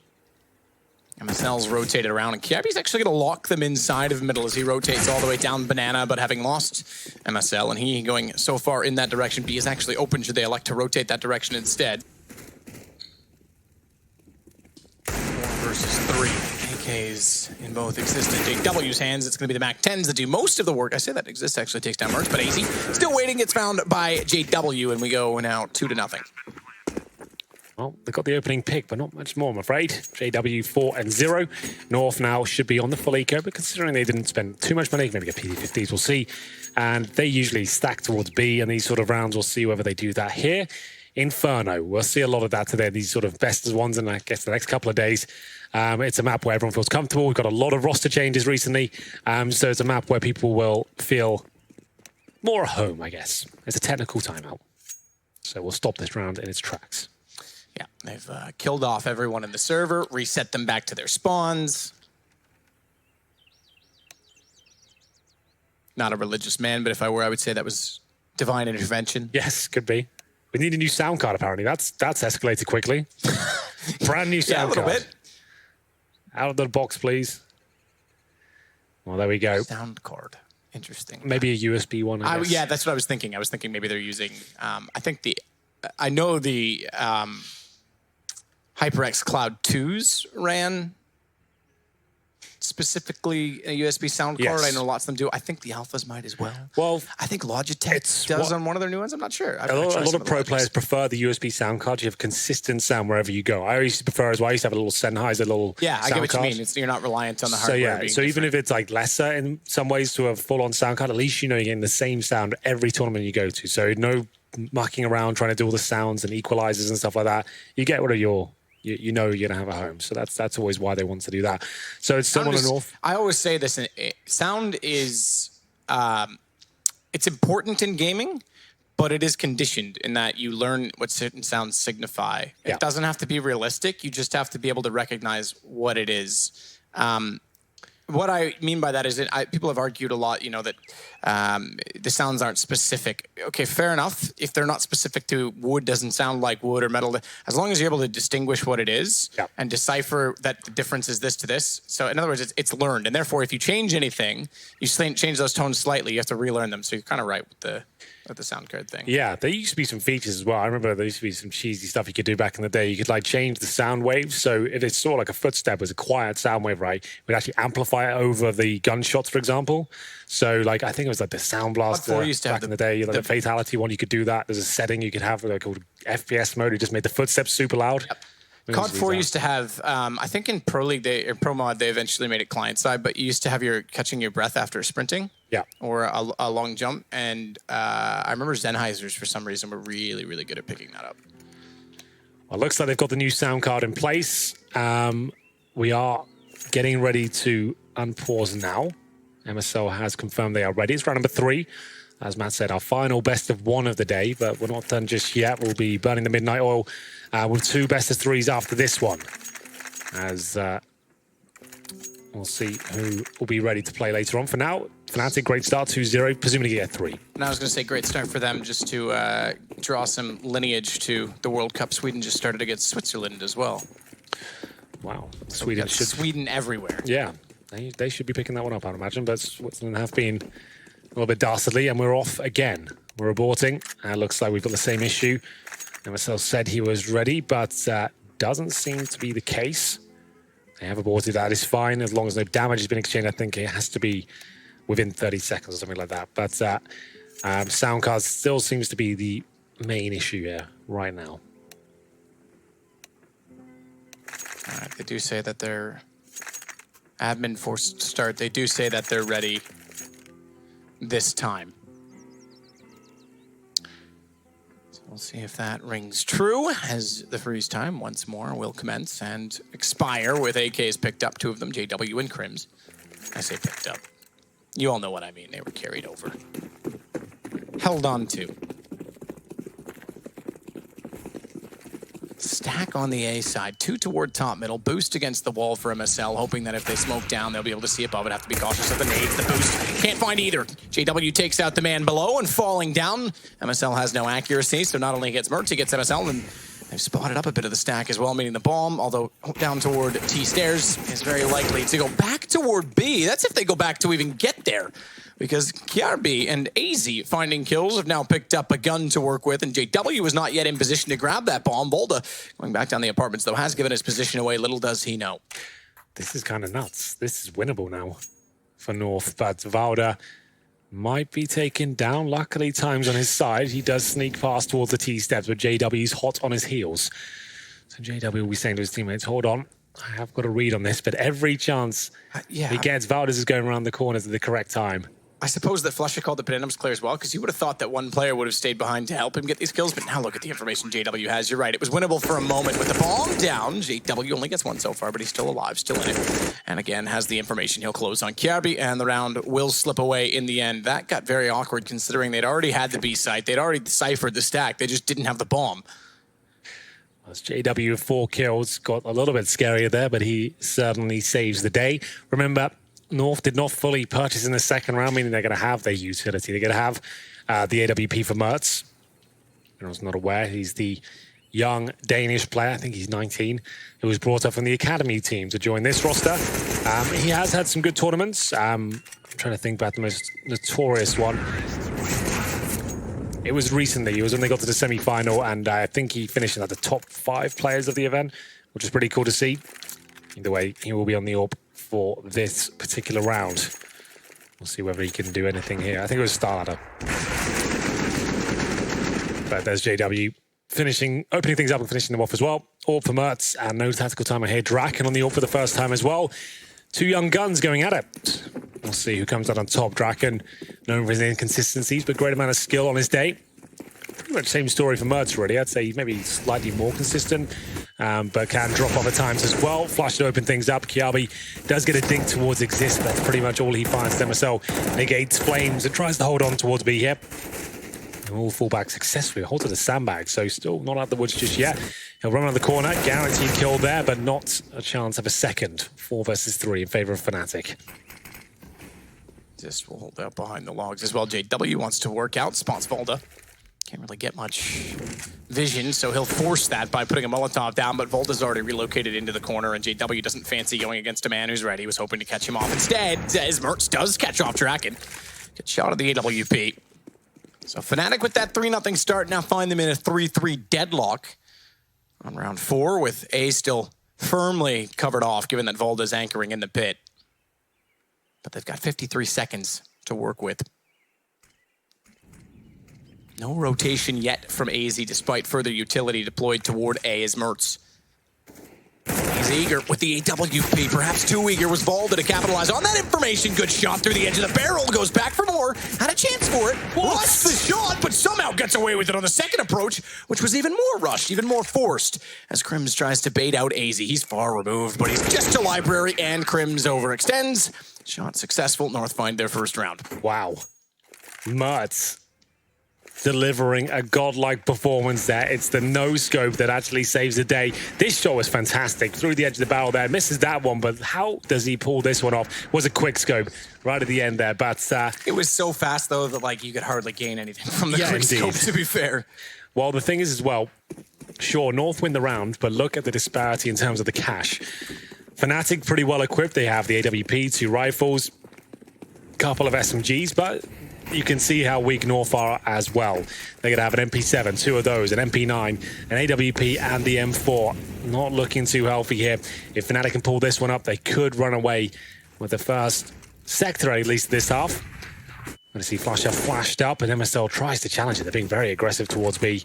I guess they have to at this point try and squeeze a kill out if they can. They know they don't really have the utility or the firepower to hold off a full execution here. 3-1. There we go. Working through the default once again. JW at the end of the apartments. This time 2 players in the pit for North. MSL holds the arch. Draken not really had any impact with the AWP just yet. Got bested by Mertz before. Let's see if he can start finding some frags.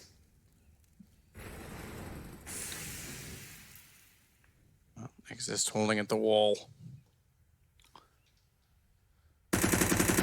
Keep an eye. Lots of new additions. I think we're entering a new, I don't want to say era, but new chapter in CSGO. With so many changes in rosters, G2 finally changing things up. Obviously, you've had the SK Cloud9 change with then Taco going to Liquids. You've had so many stand-ins or dead rosters at the previous events. I think this might be the first event, Cologne, in many ways, that we're going to see what's to come in the CS community and world. Having Astralis so far ahead at the moment. MSL finding 2. Crim's able to finally trade that off, and in doing so, they maintain the advantage only just and get the bomb down with 5 seconds left in the round. Just a note with the changes in the lineup, Exist is currently sitting on 4 kills. It's JW that leads the way. He's full-time rifler as well now, you know? He's obviously always been a hybrid player, but now giving Draken more focus on the AWP, I think should be a positive, more structured approach, I guess, for Fnatic. They've always been one of those teams, like, last 3 years or so, just one of those lineups, like similar to what we were talking about in IP. Swedish teams always seem to do this. They don't really have the set AWP, especially when they had Dennis in there. They had everyone's picking up the AWP from time to time. Olaf would pick it up, and it was always a little bit messy in that sense. I think this brings a little bit more structure, perhaps. So hopefully we'll see that work out for them. But for now, so far so good. Mertz looking to save the AWP. I think he certainly will. Swedish hopping has certainly been a lacking attribute in that scene. If you think about it, Michael Lilly was a Swedish hopper. Dalpen to some degree. Alu was brought in from Finland. Draken's really the only designated hopper in that scene currently. Twist, maybe? Twist as well. Okay, fair enough. But he never really gave himself a shot at the top level, did he? No, he seemed to sabotage his career somewhat with turning down certain opportunities and stuff like that. It was in, I think, well, Godsend's gone now, isn't he? They've shut down the organization. He was they've Godsend. essentially sold it off to... not Red Reserve. Was it Red Reserve? I'm pretty sure they had a tweet saying they closed their doors completely. I think it was... But the roster did. Oh yes, yeah, possibly, yeah. So, yeah, that's it. Yeah, that's considering the project that it was. Considering as well, they had a major spot at one point when they had that crazy roster change with Fnatic. Yeah. We thought Godsend was the team to be, and then now they're just gone. It's crazy how the business can bite you. That said, I want to point out Volda. It's only the second gun round for North at this point in time on round 6. Or we've only had 2 gun rounds, I guess is the point. He's the pit player, and he has 0 kills. That's a problem. Your pit player is so essential. That's true. Valda still has time to recover, but Mertz 6 HP. He'll be playing very defensively with the AWP, I'd imagine. He's holding towards Library right now. There is a boost in CT spawn. That's MSL. Up he goes. Smoke down his position. Can slightly bode well, I guess. Give you some sort of a shroud as JW starts to walk in. He'll be hidden by the smoke. This could get very dramatic. As he gets one, doesn't spot the boost. And he'll give away a rifle. There we go. I thought he was somehow going to get away. He's hugging the wall enough toward the ruins. I was like, are you serious? But MSL, you're right, gets the rifle picked up. He's still a little bit concerned that someone might be chasing him down with a flash. Tries to time his re-entrance to the site. Crim's able to dispose of him and dispatch with the AK-47 quite cleanly and get that M4 on the ground. They won't need it, but they'll leave it there happily. Mertz on the AWP. They're going to be eco again next round. So saving the AWP has to happen. AZ can play for an exit kill if he can somehow steal away an AK. That'd be great. They're only getting $1,900 into the next round, and they've only got about 1,000 each at the moment. So for now, 5-1, maybe even going to 6. But with Mertz on the AWP, we haven't seen him go absolutely ham just yet. But these star AWPers, I wouldn't say he's quite a star yet, but he's up and coming. They can certainly carry around single-handedly if required. You'll see many AWPers do that. Those aggressive picks. Well, I think he was desperate to get to the M4 that was down at Coffins, but never really had a chance, unfortunately. A swing and a miss. 5-1, so they can't really do much, but hopefully play around this AWP. I would say put the AWP in the back of B Hope they go for a clumsy rush, perhaps, and then you can pick some of them off if they go A to save the AWP again. PT50's on the other players here, so what's going to happen? Where does Mertz go? Actually sending 4 players towards A, including him, so let's see how this one pans out. Mertz will presumably go for the first pick and see what's available to them. Currently looking towards bedroom/boiler right now, but Molotov's all over the place. He'll have to fall back. Smoke down from Mertz, and he certainly will fall back. So 4 players on A. The AWP already relocating, trying to catch them off in any possible position that he can. That position seemingly toward the arch. Information gathered by, therefore, Kiarbi before such time that he goes for the peak. He'll now confirm that mid-wall's clear. So he'll post toward the cubby. Smoke will isolate. That's well and truly inside of the boiler doorway, though, meaning forward toward the quad, meaning he could still see the entrances, but the Molotov will push him off of it. Easy. Can feel all the bullets flying around him. Nice pick from Mertz, though.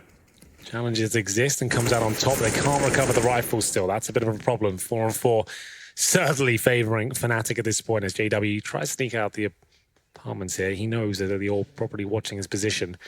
And where's Mertz gone? He's actually booked it towards the B side after showing presence towards middle. Trying to stay dynamic. Router, Molotov dealt and dealt with accordingly by JW. Just poor old AZ now, who's on the site. That's a free-fire spot, as you saw there. He does get a dink off, but that's still going to be the round. Bomb replanted, like we said. Mertz just has to save that orb. Not really much else to do. 6-1 on the T side of Inferno. Really quite a grim prospect on a best of 1, especially on this particular map when you're on the CT side. MSL does get an AK. If he can save, that'd be great, but JW is coming for him, but he won't be looking in that direction. Gets another $300 and gets the hell out of there. So well played by MSL. That's going to help out in terms of balancing the books in towards the next one. Fnatic don't really have to hunt this too much. Just make sure Draken saves his AWP. He's just holding on the site right now, making sure that no one gets close to that bomb. That's confirmed. They are going to win the round. And MSL holding towards the underpass. Mertz in towards Ruins. MSL gets another, making this expensive. Yeah, costly indeed, but still going to be Fnatic getting their 6th to only the one that North have achieved thus far.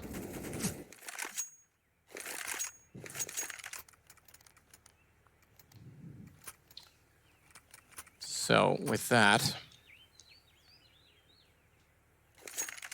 Mertz will have the AWP still to work with. He'll drop out an M4. That goes to Volda. 2 kits. Plenty of money for AZ. I say plenty of money, but not so much in that to bring out utility along with an M4. So what's the call going to be? Money enough to buy.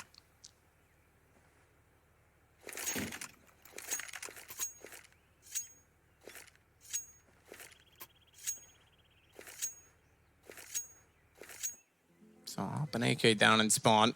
Draken will take the AWP. Try and see if he can find a pick. Doesn't have the greatest spawn for it. Are they going to shoot that actually to JW? Well, they were trying to. Didn't really work. I was going to say, he's got the spawn for it. You might as well give him a go, but didn't really work out, did it? No. So, presumably give it back to Draken. Yeah, I was going to say, you'd think he would just give up on that now and give it to the man who should have it, but he's not, like you say, no stranger to the weapon. It's probably to his benefit as well to have a primary opera in the team. Mertz had seen one, he spots 2, manages to get the shot off. Despite the flames down, despite the very narrow angle, and he'll collect crims. It's JW that still holds with the AWP. He's going to keep it for the entirety of the round, it seems, as he gets toward the apartment's flash out. Just barely spotted Mertz, but couldn't land the shot through the edge of the balcony. He still posts and could cover toward library, but he seems to be more eager to clear out pit. MSL alone on B. 5 players up for North, thanks to the pick from Mertz towards that boiler. And Fnatic start to fall back. This could be a classic execution towards the B side. MSL resides in CT spawn right now. CTs will have a rotation available in the form of Kiarbi. But can they get there in time? If MSL goes down with nothing and caught with a nade out, that could be a problem. He does drop it off.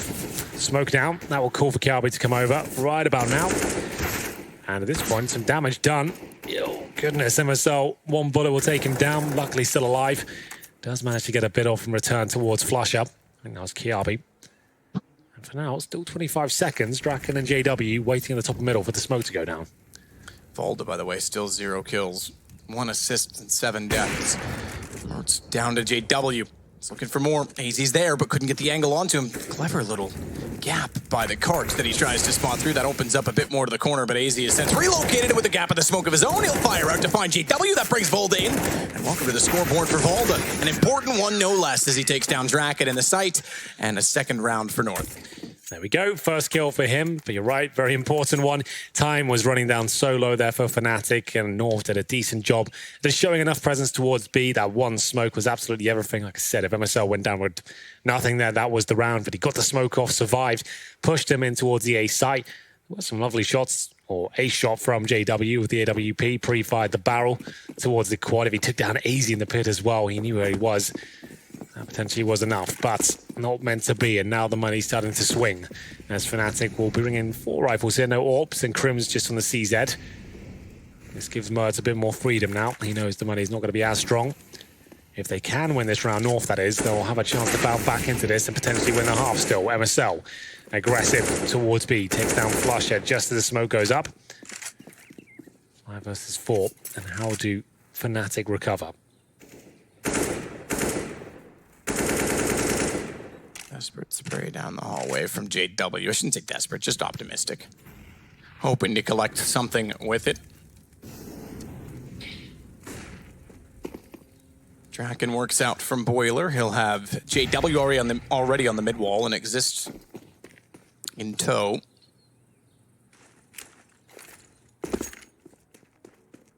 Deep smoke front library.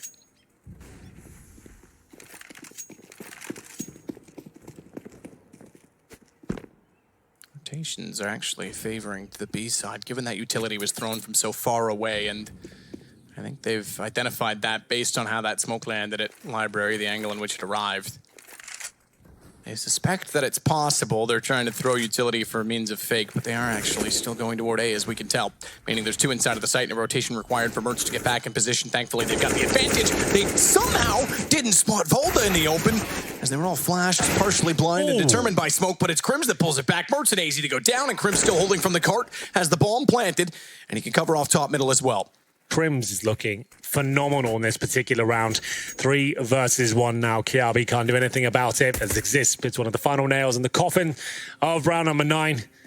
And there it is, 7-2. Kiabi can do nothing but sit back and wait for the round to end. Hoping he can take the AK into the next round, but money still not going to be great. They can't find consecutive rounds here. As Fnatic recover in emphatic style there. Crims, that was so good from him. Hits a really clinical shot on towards the A site. Turned around, and with the tiniest of gaps available to him, AZ waiting the pit, had 2 players lined up, got completely destroyed. And there we have it. Bomb explodes, and Kiabi will survive. He did wait towards the library for any sort of exit frags, but nothing for it. So 6K on Valda. The rest of them, though, all hovering around 3K of a saved AK-47. There is a buy there. It wouldn't be the best, but still possible. Interesting to see which way they'll go with it. Doesn't look like they'll be investing heavily, though. So 7-2. We don't quite get our 7-1 this time. But 4 games in a row, we've been pretty one-sided off of the starting gate. Or off the blocks, I should say. 7-2, and North with only the 1 AK-47, meaning that they likely will succumb to the fate of this round as well. I say that, and Volda finds a kill. They manage to get Kiarbi in position. He times it to perfection, and suddenly it's a 5 versus 2, but Crims has gotten Volda back. My goodness. Never a time to have impact for Volda. Only his second and third kill in the round, in the game, excuse me. Well, a real chance here for North, but not out of the woods just yet. Still need to find 2 more kills. Crims and Draken looking to sabotage their attempts. Still a minute though. Crims presumably will do most of the heavy lifting here, considering Draken has the AWP. I'll try and find some space, get a kill, and then see what's available to them at that point.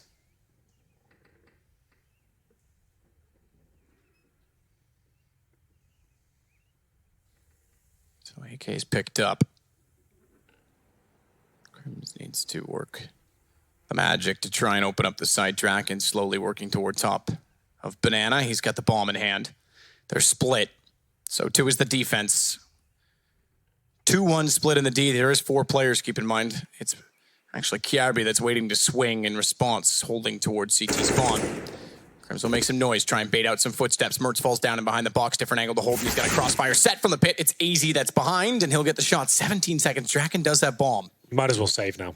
There's no way he's just able to run in towards B unless MSL gives it up for free. Doesn't think it's open. Yeah, that was his chance to run in the plant. But yes, you're right. It's not worth it. He probably doesn't win the round anyway. So to save the AWP. So MSL almost gave it the side there. But there we go. It will be North sitting the round away. Thank you to Kiabi, AK Spray at the start. Valda joining in as well with the fun. There we go. You can see how effective that flashbang is. Not too much hard work. At that point, we got two completely blind players doing the Neymar in front of you. And we'll get into round number 11 here. The Neymar. You see that? What, rolling around? No, he did a flashbang celebration at the World Cup. I did see something on Reddit. Yeah. He plays CSGO. That's what yeah, big time. I know. He's friends with FNX and various other Brazilian players.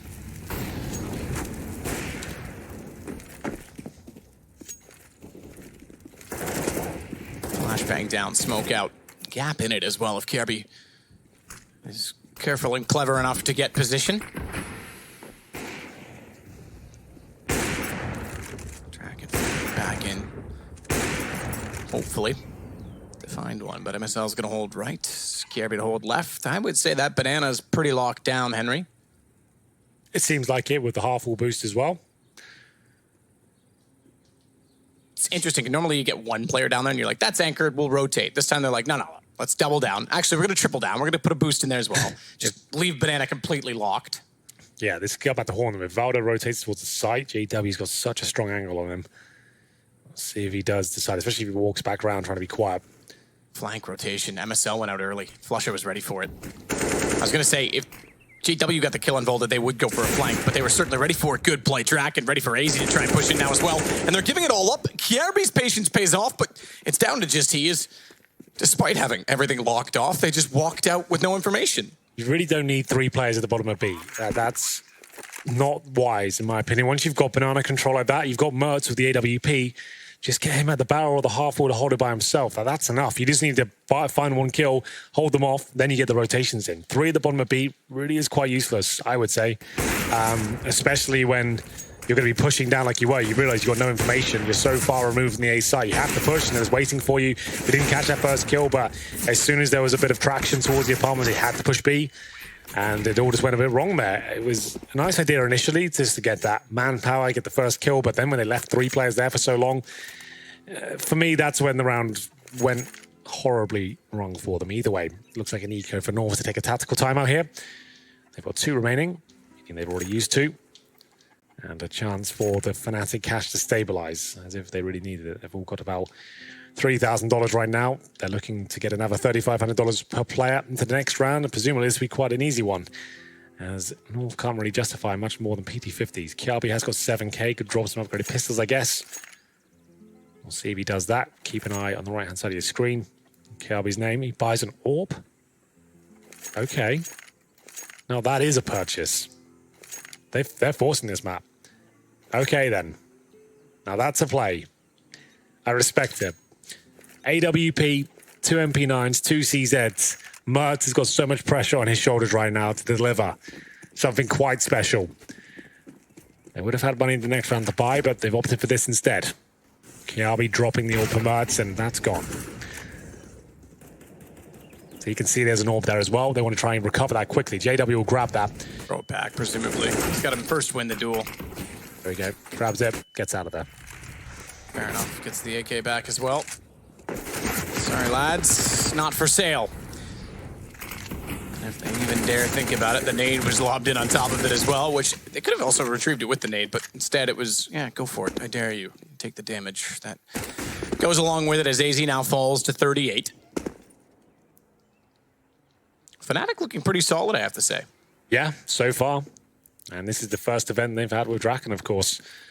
That's actually quite a significant change. That's someone who comes in as the primary AWP for the first time in a while in Fnatic. JW continues to add to his impressive total, 15 kills and 5 deaths. Both of the remaining A players here, quite low on HP. Valda waits in the pit. Easy on the side, so JW just waits to finish things off here. Like we said, this should have been a gimme round, but I was saying that against a full eco. They actually went all in with the AWP, SMGs, CZs, and now with the loss bonus. Oh dear, it's their second stage. So they'll get $1,900 per player. But that's another full eco coming in, and then 9-3 down on the CT side of Inferno. Nice work from Draken, though. Seems like he's finding his feet quite nicely in Fnatic. It was 6 kills, but that was quite a nice shot, given that. Yeah, 6 kills for him. Flush and Draken and Crim's all similar. It's JW and Exist that lead the way. Solid for Exist. Bomb intentionally left behind. That'll be dropped at T stairs. Look at this little nifty stack. Okay, on the pallet. It looks like a 3-man, but it's not, which is Yes. why the third player is not moving. It's pallet that the second guy's on. That could be a little bit dastardly. We'll see. Especially if they overcommit to checking Cubby. JW walks around too fast. You've got Volda to peek out as well as AZ. This is essentially a 5-man stack. 3 literally stacked on top of each other. He's going to realize it. Oh, hang on.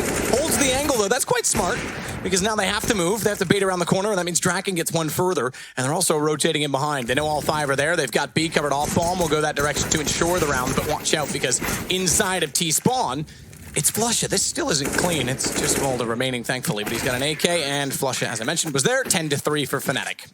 Double digits on the T side. 2 to go in the first. Oof. So, spending every dollar they've possibly got in reserve. North will have 5 M4s, 1 kit, no incendiaries, and only 1 HE. HE is actually a massive deal on the CT side of Inferno, not so much the T side, but equally can be useful as well if you want to be maybe focusing Molotov strikes and then following up with HEs to finish people off, etc., or the other way around, whatever we want to do it. And we'll get it to round number 14 here. Pressure firmly on the north side of the server. Draken using the AWP again to try and open things up. There's AZ and Valda on the site. No one in the apartments at all. As he gets the angle, his teammates working around towards the arch, so he'll be smoked out. Buys him some time, though. That's fine for both sides because it's early on in the round, not a huge deal. Merch presumably traded out here. Indeed, he is 4-on-4. AZ and Valda nervously way on the side. They haven't really got anything to hold them off here. Valda waiting and holding. Good play from the corner. Assist to AZ as he takes down JW. Crims is locked in toward Modo, and Valda's going to be somewhat careful to not to overextend and try and pinch him in because if he does, he's got Exist working out from behind at the apartments, which will end up being his demise. He found MSL as well. Perfectly played, but Carey has the bomb. That's crucial at this point in the round. 50 seconds, it's not like he can rest on his laurels. In fact, he's going to give it up. He's going to try and one-up them, knowing that Draken's still toward the pit. And rotating back to quad, Exist is so preoccupied trying to get the bomb back. He may actually be able to isolate this into one-on-ones if he's careful enough. Oh, did Draken spot the gun barrel? I think from his perspective he might have, but I say that obviously not because Exist would have had the information and turned around. That was quick from Draken. That was pretty much the only way he could win that round. I think if the CT got away at that point, he was done for. Kiabi readied well, got the first kill, tried to get out of there, but Draken, very fast in the response, manages to win the round 11-3. Final round of the first half here for Masses, MP7s, Deagles, and Kiabi with the only M4. Looking quite grim here, 12-3 certainly on the cards, but they have managed to win an eco before. 3 rounds in total, though, not one of them consecutive. And that's been the problem for them. The money has just spiraled out of control. Nades will go in for MSL. None of them connecting, though. Flash up, gets in front of them, and might even deliver a couple of them back. MSL taking a lot of damage there, but still going to go aggressive, the MP7. It's now cheaper than it was before, seeing more and more of it in games, and somehow gets away with a pick and maintains a man advantage.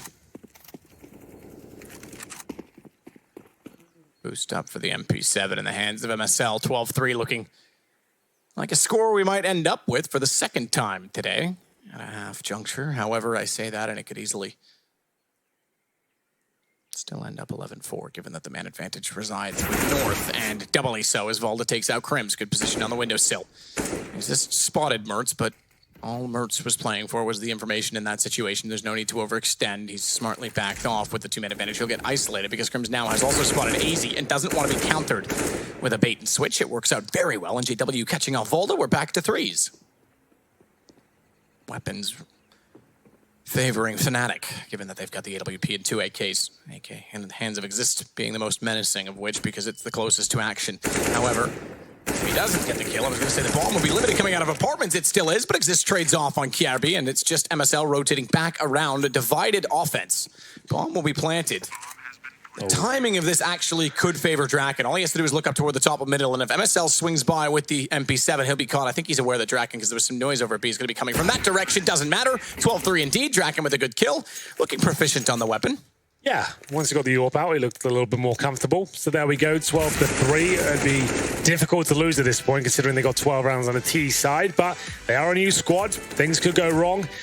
It's the North that are known as a tactical execution-based squad, and we'll see what happens here. I would say there's still a few more twists and turns to go yet.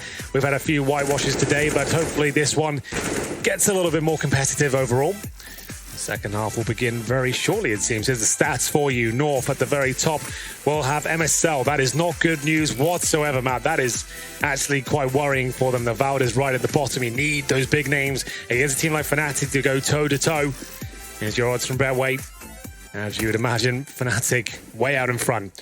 Win this pistol. Again, it's pretty much over, I'm afraid, especially with North on the T side now.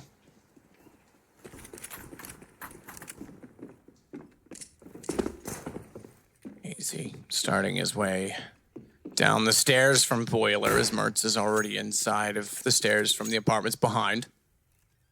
They'll back out the ladder mentioned area.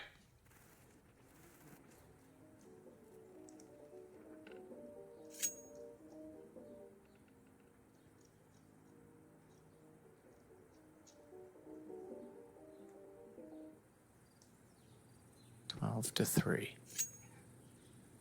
Very slow start to this pistol comparative to the first half, in which Fnatic were able to pick that up with, I think, 3 players surviving.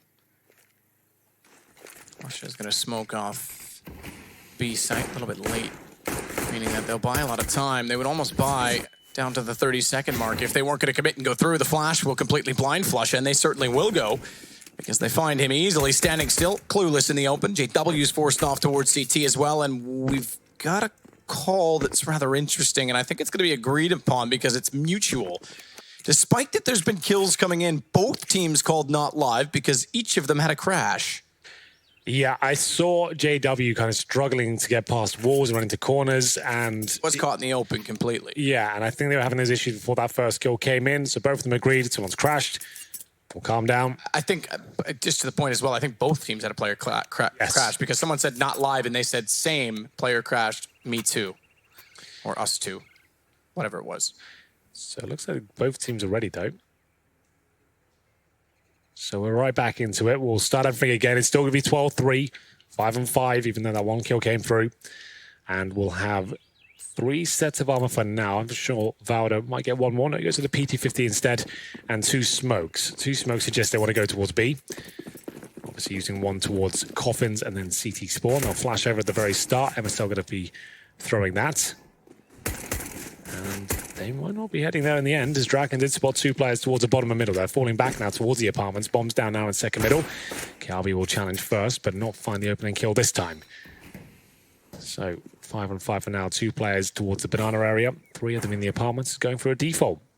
Still with their 2 smokes.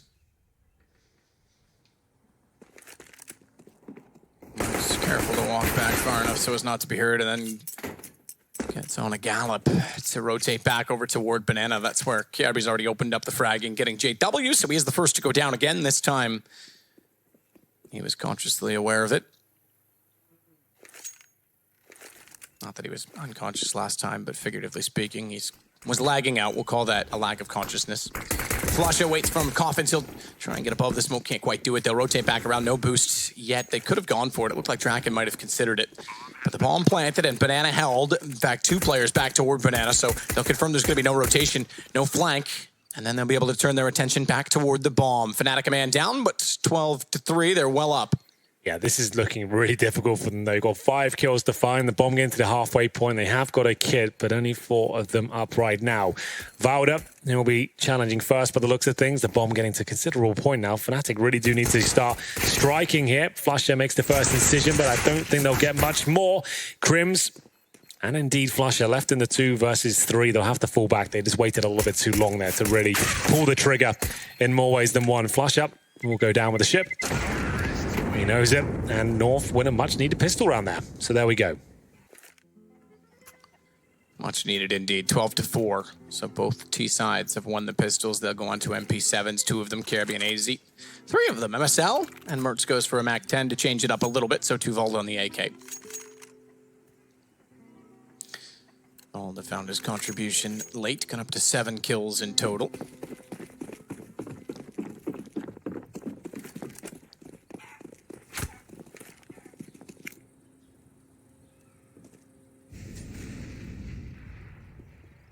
Crims with the scout, trying to get chance shot down middle, but no one's going to give him that chance at all. In fact, no one peeking in that position. They had already gone well by and into Banana.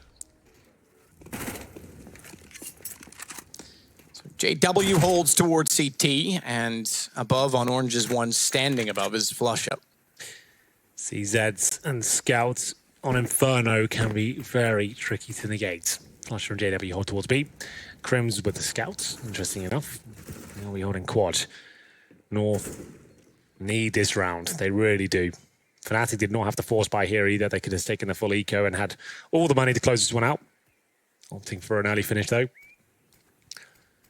Crims, it would do well to hit that shot. He connects it, obviously can't find a kill at that tiny angle. That'd be very impressive, but AZ now jumping on the pallets. As Draken falls back, they've got themselves at a tight choke point here. They still fall apart for North, but nice opening pick there. And scrappy, but it's North coming out on top for now. But JW looking to shut it all down. Finds the bomb, but not much else. Fortunate for him that the bomb actually got flung around the corner and therefore was safe to grab and plant inside of the site. If it stayed open toward the quad, he may have had more in it with the CZ. This tournament, unlike Belo Horizonte, we are playing on the new patch. Teams have had time to acclimate to it. Shot back toward JW. He falls off the position, still has armor to work with. And I think the armor will be enough to carry over or enough to encourage them to do so. No kits and a man down on the retake. We're going to go 12-5. Certainly are. Good attempt there by Fnatic, but not quite close enough. Good job by AZ with the MP7, finds 2 kills there. 3 players from North will survive in total. It's up to JW and Flusher to block their exits here and hopefully find an upgraded weapon or 2. But you can see them just hugging the pit there, making sure they survive this round, and all 3 do, of course. It's a bit of a weird one. Any other map, that would be way too close. But Inferno, for some reason, you can step right next to the bomb and be absolutely fine. It's because it's already hot. Yeah. It's the Inferno. 12-5. They save the CZs, the armor, but should be another round for North here, looking for the 3-0 as they start their campaign really on Inferno in the second half. MP7s, MAC-10, a couple of AKs should be enough. JW and Flusher, though, can be quite menacing with those CZs. This could be a 5-man stack towards A from Fnatic and a B rush from North. Couldn't really go any more wrong for them now. And the Fnatic squad, that's going to be round pretty much already. Molotov actually didn't make it. They'll identify that, having run around the corner, and they'll adjust it accordingly.